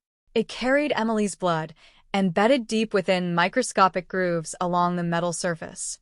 Even after 32 years underground, the evidence had survived. Detective Laura Bennett read the report twice, then a third time. For decades, the Carter case had been built on speculation, witness statements, and unanswered questions. Now, finally, the investigation had something solid, something tangible that connected the victim to the violence that ended her life. A weapon. And that weapon came from Daniel Hayes' shop. The next step was inevitable. A warrant. Prosecutors reviewed the evidence carefully. Hayes' DNA on the truck door handle, the burial site located within walking distance of where Emily's footprints had ended, the wrench linked to Hayes' garage and carrying Emily's blood, and the co-worker's statement about Hayes obsessively cleaning a similar tool days after the disappearance. Piece by piece, the case that had been frozen for 3 decades was becoming something prosecutors could present in court. But they still needed more, because Hayes had already requested a lawyer during the first interview. From that moment forward, every move investigators made had to be airtight. The warrant they requested was not for an arrest, not yet. It was for a full forensic search of Hayes' current property. If Hayes had kept anything from that winter in 1991, any clothing, tools, or personal items connected to Emily Carter, investigators needed to find it before he had a chance to destroy it. The warrant was approved within 48 hours. Just before sunrise the following morning, several unmarked vehicles rolled quietly into Hayes' neighborhood. The sky above the town was still dark blue, with the fading edge of night. Frost coated the ground. The air hung perfectly still. Hayes' pickup truck sat in the driveway exactly where it had been during the previous interview. Lights glowed faintly through the front window. Someone was awake. Detective Bennett stepped onto the porch and knocked firmly on the door. Inside, movement. The lock turned. Daniel Hayes opened the door slowly. He looked from one investigator to the next. Then his eyes settled on the paper in Bennett's hand.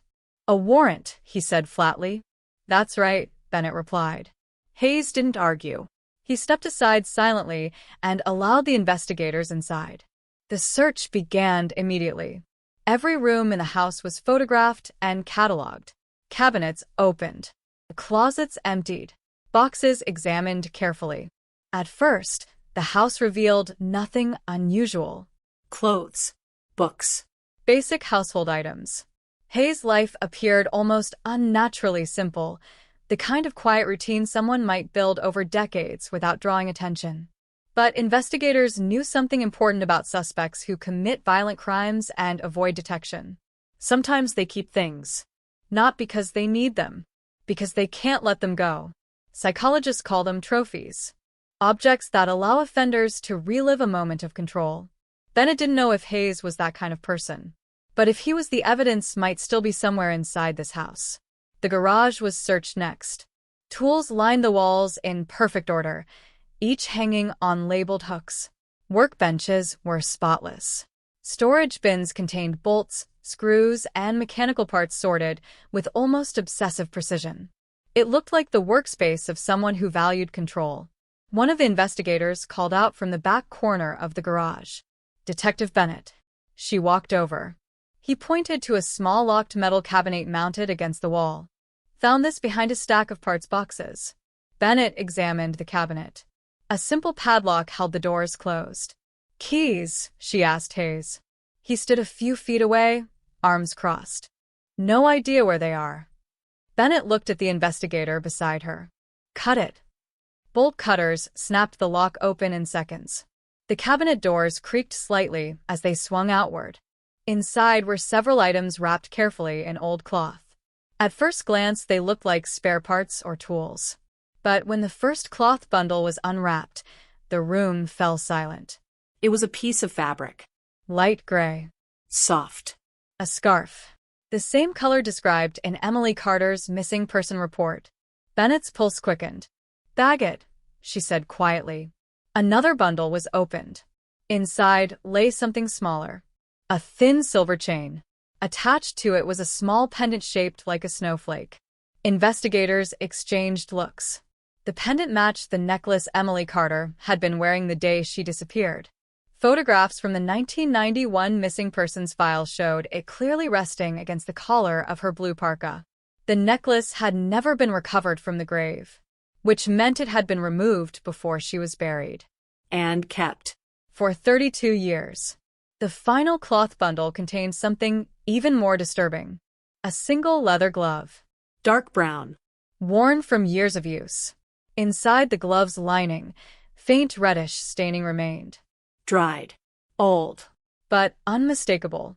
The atmosphere inside the garage shifted instantly. Because the items inside that cabinet didn't just suggest involvement. They suggested memory. Intent. Preservation. Daniel Hayes had kept pieces of Emily Carter's final day hidden in his garage for 3 decades. Bennett turned toward him slowly. Hayes' face had gone pale, but he still said nothing. "Where did these come from, Daniel?" she asked. No answer. The silence stretched across the garage like tightening wire. Finally, Hayes spoke. That doesn't prove anything. But the calm tone he had maintained during the previous interview was gone. Now there was tension in his voice. Sharpness. Bennett stepped closer. Her necklace was never buried with her. Hayes looked at the floor. "You want to tell us why you have it?" Still nothing. Outside, the early morning sky was beginning to brighten. Inside the garage, investigators carefully sealed the evidence bags containing the scarf, necklace, and glove. Each item represented a connection to Emily Carter that Daniel Hayes had never explained. And now, the evidence was beginning to form a picture investigators had only suspected until this moment. Emily Carter had left her cabin on January 17, 1991. Somewhere along that road, she encountered Daniel Hayes. At some point, she exited the truck. Something happened between them. Violence. A blow from the wrench. And then, when she was helpless, Hayes had taken control of the situation. He had dragged her into the forest, dug a shallow grave, buried her. But before covering the body, he removed personal items.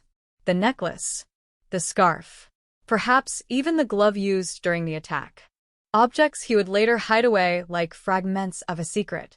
But even as investigators sealed the final evidence bag, a deeper question began forming in Bennett's mind. Why had Hayes kept them?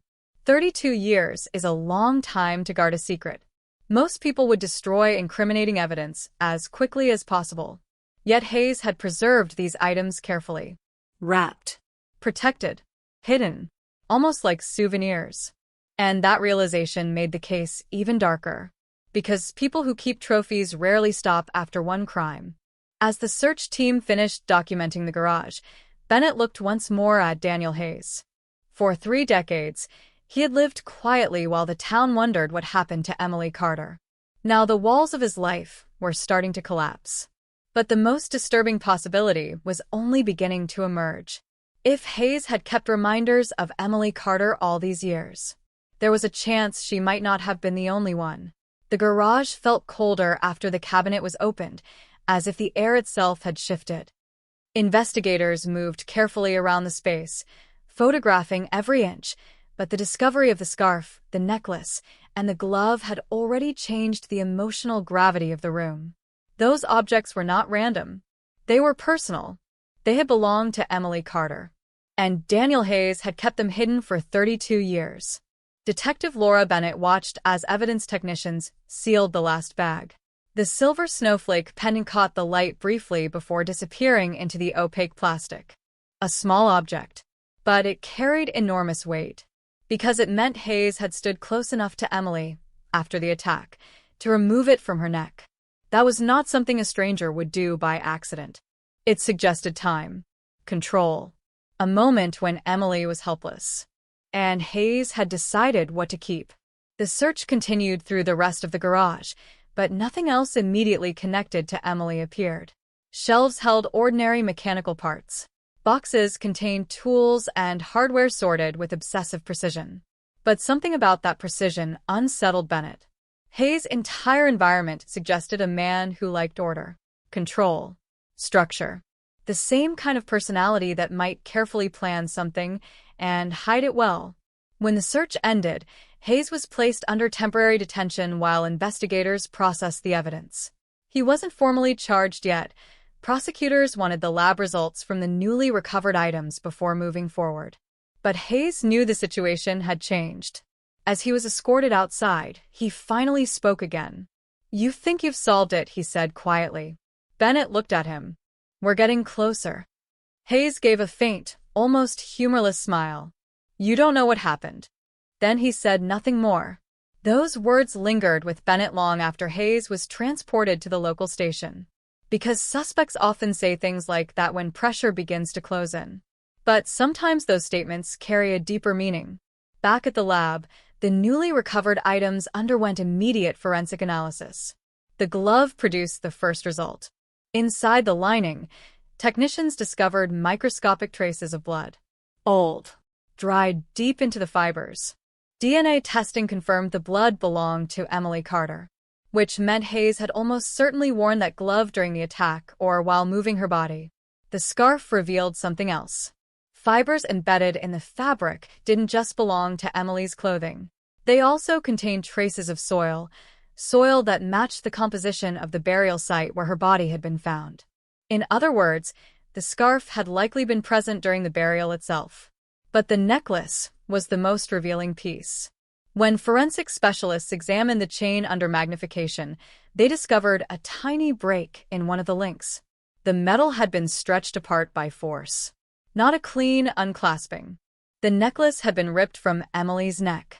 The moment investigators saw that detail, a new possibility emerged. Emily may have fought back, hard enough for the chain to snap.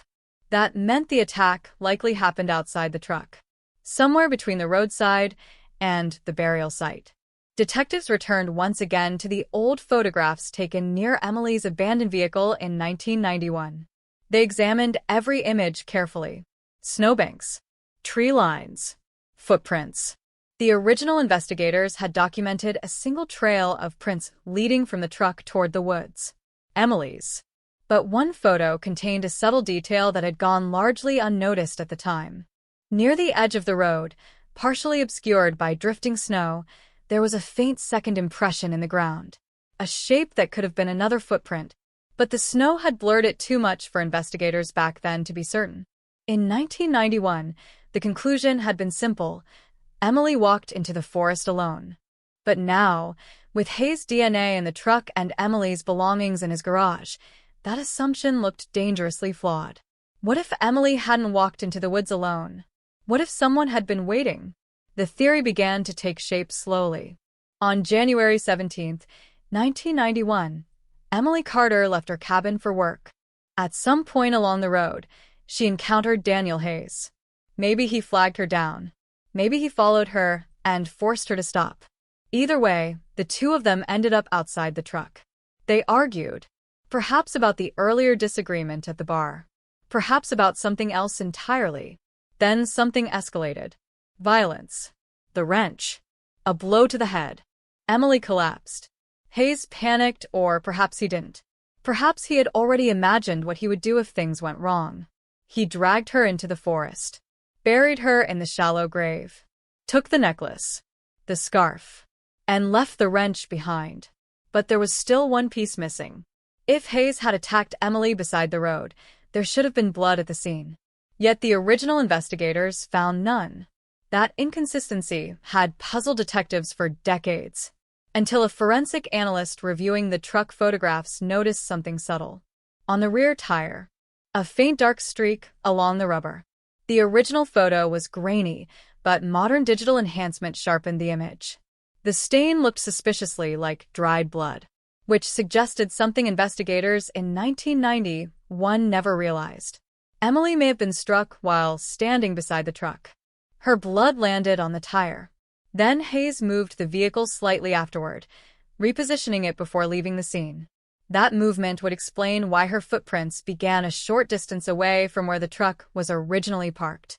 It also meant Hayes had been inside the vehicle after the attack, which explained the DNA on the door handle. The timeline was starting to align. But one unsettling question remained. If Hayes had moved the truck, how did he leave the area afterward? His own vehicle had never been seen on that road. No witnesses reported another car. No tire tracks were documented besides Emily's truck, which meant Hayes had either walked away through miles of wilderness, or someone had picked him up. That possibility introduced a new and deeply troubling angle, because if Hayes hadn't acted alone, the case might not be finished yet. Meanwhile, news about the discoveries had begun spreading across Alaska. Reporters quickly connected the reopened case to Daniel Hayes. The small town where Emily Carter had lived decades earlier erupted with conversation. People who had known her were suddenly reliving memories they thought were long buried. And some of those memories carried new weight now. One former neighbor contacted investigators with a detail that immediately caught Bennett's attention. The neighbor remembered seeing a second vehicle on the road the morning Emily disappeared. A dark pickup truck parked briefly near the tree line. At the time, the sight meant nothing. But after hearing about Hayes, the memory felt different. Because Daniel Hayes owned a dark pickup in 1991. And if that truck had been there that morning, then Emily Carter's final moments might have unfolded exactly where investigators were now looking. On that lonely road, surrounded by forest, with no one else around to hear her fight, except the man who would carry her secret for 32 years. Memory is a strange thing in a small town. It sleeps for years, sometimes decades, buried under routine and quiet acceptance. But when something forces the past back into the open, details begin to surface that people once dismissed, forgotten moments that suddenly feel sharp and unsettling. That is exactly what started happening once news of Emily Carter's recovered remains reached the public. Phone calls began arriving at the Alaska State Trooper's office almost daily. Old neighbors, former coworkers, people who had lived near that lonely road in 1991. Most of the calls added little more than fragments of memory. Someone recalling the sound of helicopters during the search, another remembering the missing person posters taped to the gas station windows. But one call stood out. The caller was a man named Robert Langley. In 1991, Langley had been a long-haul truck driver who regularly passed through the region delivering supplies to remote towns. The morning Emily disappeared, he had driven the same stretch of road where her truck was later found. At the time, investigators briefly interviewed him, but nothing in his statement seemed particularly useful. Now, 32 years later, Langley had called back. "I think I remembered something wrong back then," he told Detective Bennett over the phone. "Wrong how?" she asked. "Well, I said I only saw one vehicle parked along the road that morning. And now, I'm not so sure anymore." Bennett leaned forward in her chair. "What do you remember?" Langley took a slow breath. "It was early, still dim out. I saw a truck pulled over near the trees. I assumed someone had engine trouble. Emily's truck. That's what I thought later, yeah. But you said you remembered something wrong." Langley hesitated before continuing. "When I drove past, I thought there was another vehicle behind it, parked further back, near the shoulder." Bennett felt a familiar tightening in her chest. "What kind of vehicle?" "Pickup truck. Dark color." "Could you see anyone inside?" "No, but I remember thinking it was odd. 2 vehicles stopped on that road that early." "Why didn't you mention that in 1991? Langley gave a quiet, embarrassed laugh. "Honestly, I wasn't sure. Snow was blowing across the road. I figured maybe I just imagined it. Didn't want to waste the troopers' time." But now, with Hayes under investigation and Emily's body discovered, Langley's memory had shifted. The second truck he thought he saw might not have been a trick of the light. It might have been Daniel Hayes. Investigators pulled vehicle registration records from 1991. Hayes had indeed owned a dark blue pickup at the time, a model that would match Langley's description almost perfectly. The truck itself had been sold years ago, tracked down, The vehicle had passed through multiple owners before eventually being scrapped nearly a decade earlier. But the confirmation was enough to strengthen the timeline investigators were constructing. Hayes had likely driven out to that road the morning Emily left for work. The question was why. Had he planned to confront her? Or had the encounter been a coincidence that spiraled into violence? Detective Bennett suspected something more deliberate, because another piece of the puzzle had emerged during the forensic examination of Emily's remains. Inside the pocket of her blue parka, investigators had discovered something small that had survived decades underground. A folded receipt. The paper had been protected from moisture by the fabric and frozen soil. Though fragile, forensic specialists managed to recover most of the printed text. The receipt was from the local gas station. Timestamp: January 17, 1991. 7:42 a.m. Emily had stopped there shortly before driving toward the road where her truck was found. That detail triggered a new round of interviews with people who had worked at the station during that time. One of them was a woman named Carol Jensen. Back in 1991, Jensen had been the morning cashier. When Bennett showed her a photo of Emily Carter, the recognition was immediate. "Oh yes," Jensen said softly. "I remember her." "Do you remember the morning she disappeared?" Jensen nodded slowly. "I do now. I didn't realize it at the time, but something strange happened that morning." Bennett leaned closer. "What was it?" Jensen frowned slightly, concentrating.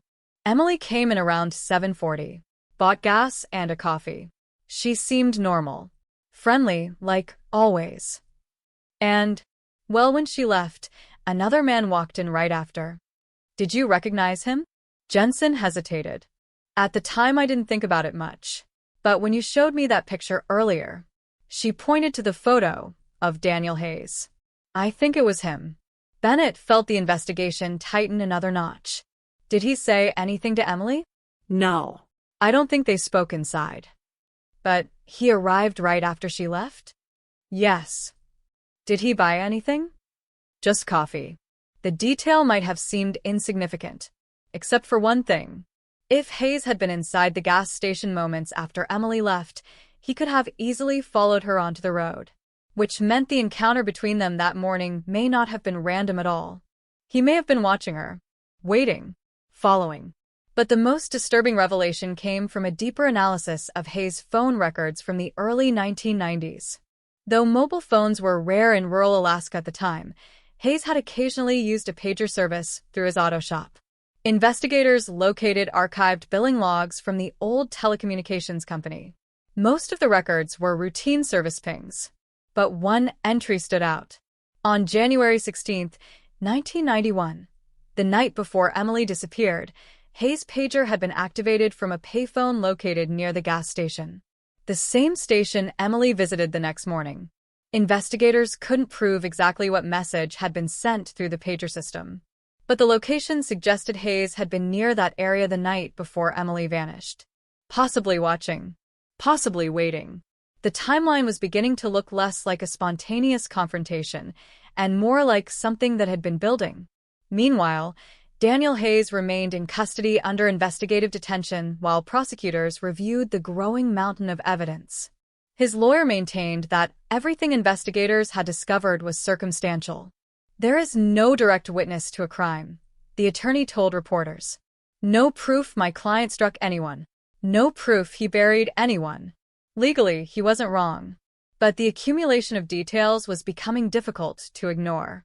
Hayes' DNA inside the truck, the wrench from his shop with Emily's blood, her necklace and scarf hidden in his garage, witnesses placing his truck near the scene. And now, evidence suggesting he may have followed her from the gas station. It was the kind of pattern that slowly closes around a suspect like tightening ice. Still, one critical piece of the story remained missing. Investigators knew Emily had been struck with the wrench.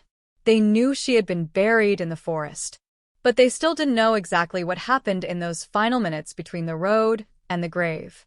And that answer might only exist in one place: inside Daniel Hayes' memory. But Hayes had remained silent since requesting his lawyer. Days passed. Then a week. The evidence continued to build quietly behind the scenes. Until one evening, something unexpected happened. Hayes asked to speak with Detective Bennett again. No lawyer present. No conditions. Just a simple request. When Bennett received the message, she felt a quiet chill run down her spine. Because suspects rarely ask for another interview unless something inside them has begun to crack. And after 32 years of silence, Daniel Hayes might finally be ready to say something about what really happened on that road the morning Emily Carter disappeared.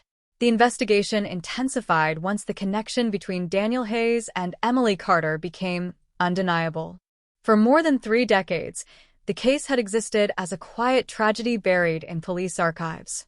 Now it had become something entirely different, a living investigation again. And the pressure was building. News stations across Alaska began broadcasting the story nightly. Reporters stood outside the courthouse, analysts debated the new forensic evidence, and people who had once known Emily Carter began coming forward with memories that investigators had never heard before. Some details were small. Others were deeply unsettling. One of the most important calls came from a man named Richard Collins, who had worked at the same logging company as Hayes back in 1991. Collins told detectives something that immediately changed their understanding of Hayes' movements during the days after Emily disappeared. According to Collins, Hayes had shown up to work 2 days after the disappearance with a noticeable injury, a deep cut across his knuckles. When coworkers asked about it, Hayes reportedly laughed and said he'd slipped while repairing his truck. At the time, no one thought twice about it. But when Collins saw the news coverage about the necklace chain being torn from Emily's neck, the memory suddenly resurfaced. Because Hayes' injury had looked exactly like the kind someone might get in a violent struggle. Detectives located old employment records confirming Hayes had indeed been on shift that day. Then they tracked down 2 additional former coworkers. Both independently remembered the same detail: Hayes' injured hand. One of them recalled Hayes wearing a bandage for nearly a week. For Detective Laura Bennett, that testimony was powerful. But prosecutors needed something stronger, something that would stand unchallenged in court. So investigators returned to Hayes' property with a new search warrant. This time they weren't just looking for objects. They were looking for the past. Specifically, they wanted to examine Hayes' old pickup truck. The vehicle had been sitting in a shed behind his house for years, rarely used but never sold. Dust coated its surface. Rust had begun creeping along the door panels. But remarkably, Hayes had kept it intact. The same dark pickup truck he owned in 1991. When forensic technicians opened the driver's door, they immediately began documenting every surface: steering wheel, seat fabric, floor panels. Then they moved to the truck bed. And that's where they found something that made the entire investigation pause. Along the inside metal panel of the bed, barely visible beneath layers of paint touch-ups, were faint circular patterns. Old impact marks, as if something heavy had struck the metal repeatedly. Investigators used chemical testing to examine the area. Within minutes, the solution began reacting. A faint blue glow appeared across the metal. Luminol. The reaction indicated the presence of blood. Very old blood. The kind that could have remained hidden for decades. Samples were carefully scraped from the metal and sent to the lab. If the DNA matched Emily Carter, the case would become nearly impossible for Hayes to deny. But something else caught investigators' attention inside the truck. Beneath the driver's seat, wedged between the floor and the seat rail, technicians discovered a small object. A plastic cassette tape. It was dusty but intact. The label had faded, but a few words were still readable. January. Detective Bennett stared at the tape for several seconds. Cassette recorders had been common in the early 1990s, especially among truck drivers and mechanics.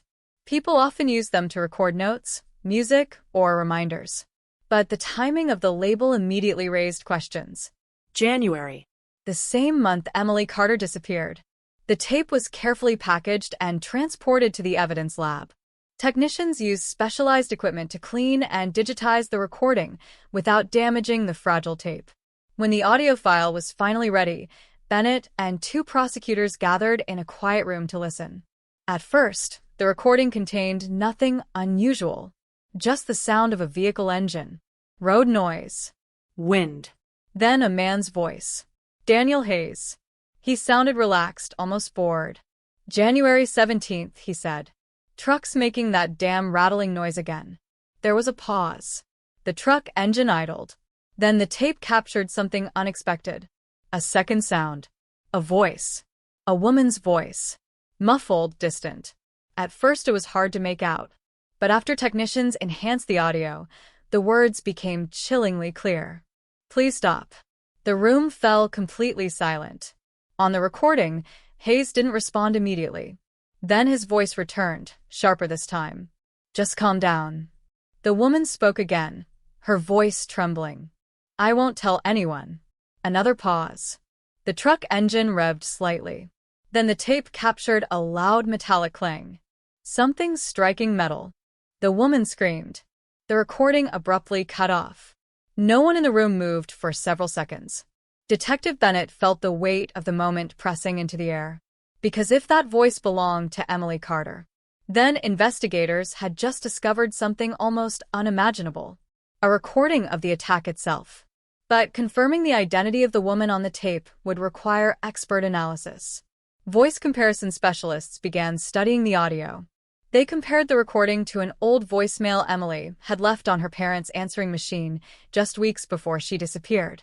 The process took several days. But when the results finally came back, the conclusion was devastatingly clear. The voice on the tape was Emily Carter, with a probability of over 97%. For the first time in 32 years, investigators didn't just have physical evidence. They had Emily's voice, her final words, and they were recorded inside Daniel Hayes' truck. Prosecutors moved quickly. An arrest warrant was issued. Daniel Hayes was formally charged with the murder of Emily Carter. But when police arrived at his home to take him into custody, they discovered something that would send the case into an even darker direction. The house was empty. Hayes was gone. And the old pickup truck, the very truck containing the cassette tape, had disappeared from the shed. Which meant Hayes had known the investigation was closing in. And now he was running. Somewhere out there, a 72-year-old man was driving across Alaska in the same truck that carried the evidence of a decades-old murder. But investigators also knew something else. People who run often make mistakes. And Hayes had just made the biggest one possible. He had taken the evidence with him, which meant wherever he went next, the truth about what happened to Emily Carter was traveling with him. The manhunt for Daniel Hayes spread across Alaska within hours. State troopers, local police departments, and federal agents coordinated a search effort that stretched across hundreds of miles of wilderness roads. Checkpoints were established along major highways. Patrol units began scanning remote logging routes where Hayes might try to disappear. But Alaska is vast, and Hayes knew the land well. For decades, he had worked as a mechanic and occasional contractor for logging companies. He had driven countless backroads, hunting trails, and service routes that never appeared on public maps. If anyone knew how to vanish into the wilderness, it was him. Investigators believed Hayes had likely left sometime during the night after news reports revealed the discovery of the cassette tape. By the time officers arrived at his home the following morning, he had already been gone for hours. Detective Laura Bennett studied a large map inside the temporary command center set up at the state police station. Hayes had a limited window. His truck was old. Its fuel range wasn't large, and remote areas of Alaska had very few places to refuel. That meant he would eventually need gas. And someone would see him. Sure enough, the first confirmed sighting came later that afternoon. A gas station clerk in a small town called Talkeetna contacted police after recognizing Hayes from the news. The man had stopped briefly to fill his tank. According to the clerk, Hayes looked nervous but calm enough to carry on a short conversation. He paid cash, and he left heading north. Troopers immediately moved patrol units toward the area, but by the time they arrived, Hayes had already disappeared again. Still, the sighting gave investigators something valuable: a direction. If Hayes continued north, the road network would eventually narrow to only a handful of routes leading into some of the most remote terrain in the state. That also meant fewer places to hide. But Bennett wasn't convinced Hayes was simply running. Something about his behavior felt deliberate, calculated. The cassette tape kept echoing in her mind. Why had Hayes been recording that day? Most people didn't casually narrate their truck repairs into a recorder, unless they intended to capture something or remember something. The thought was disturbing, because it suggested Hayes might have been documenting his own actions. Late that evening, another development changed the search. A highway camera outside Anchorage captured an image of Hayes' truck passing through an intersection nearly 6 hours earlier. But the truck hadn't been heading north.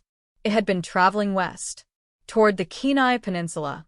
That region contained hundreds of miles of forest, mountains, and coastline, countless places where a man could disappear. Search teams began redirecting resources immediately. Helicopters equipped with thermal imaging prepared for night flights. Ground units moved toward the main roads leading into the peninsula. But the real breakthrough came from an unexpected source. A fisherman named Mark Delaney contacted authorities shortly after midnight. Earlier that evening, he had been driving along a quiet coastal road near a small harbor town. At one point, he noticed an older pickup truck parked near the shoreline. The driver had been standing beside the vehicle looking out toward the dark water. Delaney hadn't thought much about it at the time.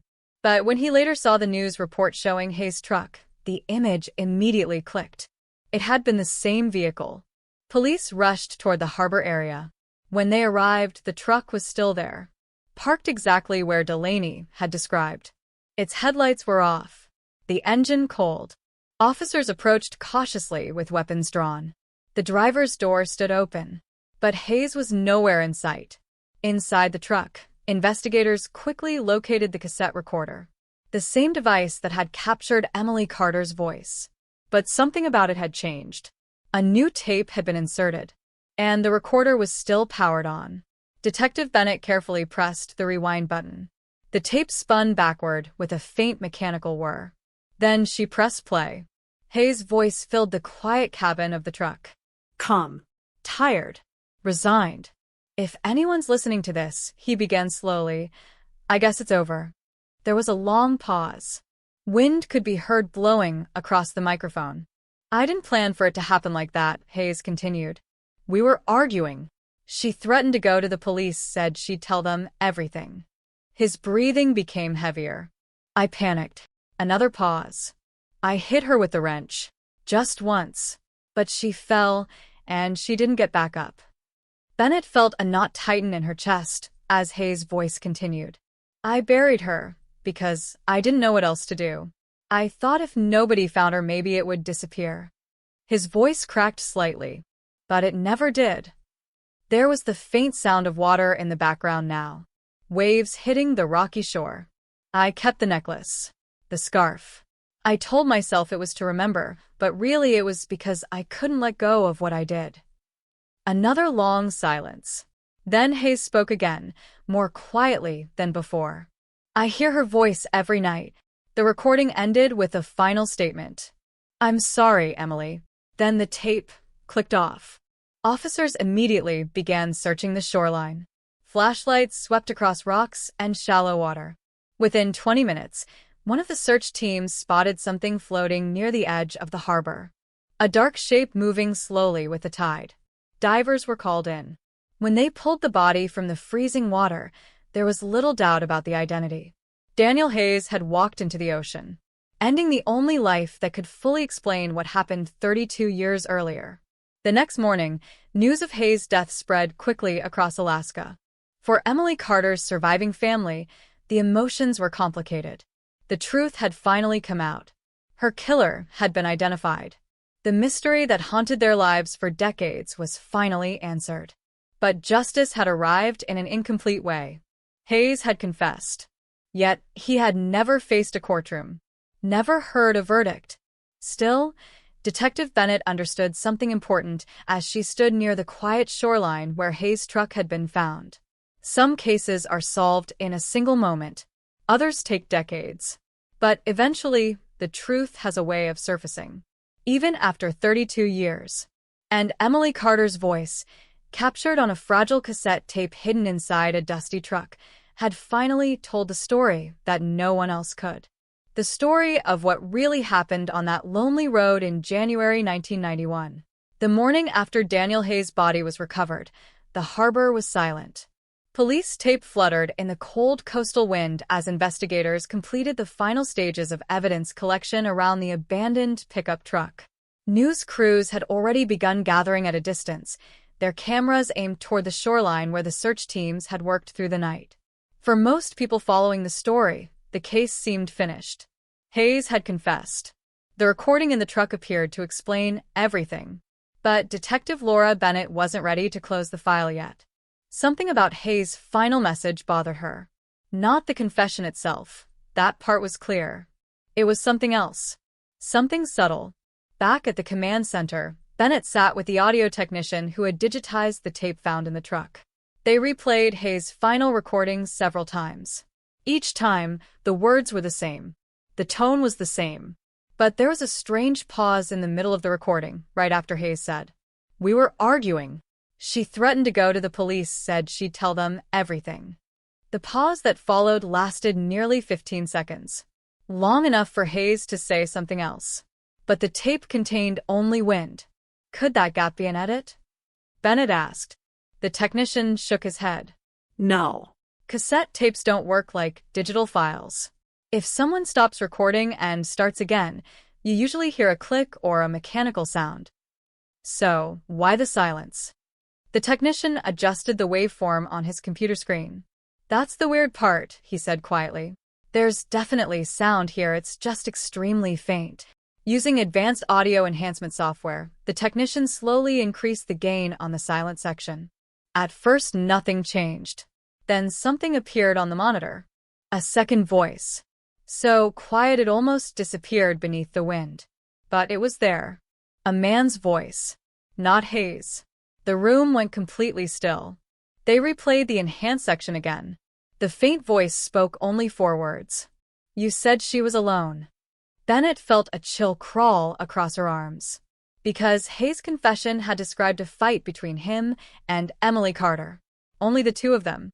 But the recording suggested someone else had been nearby when Hayes made that final tape. Someone who had expected Emily to be alone.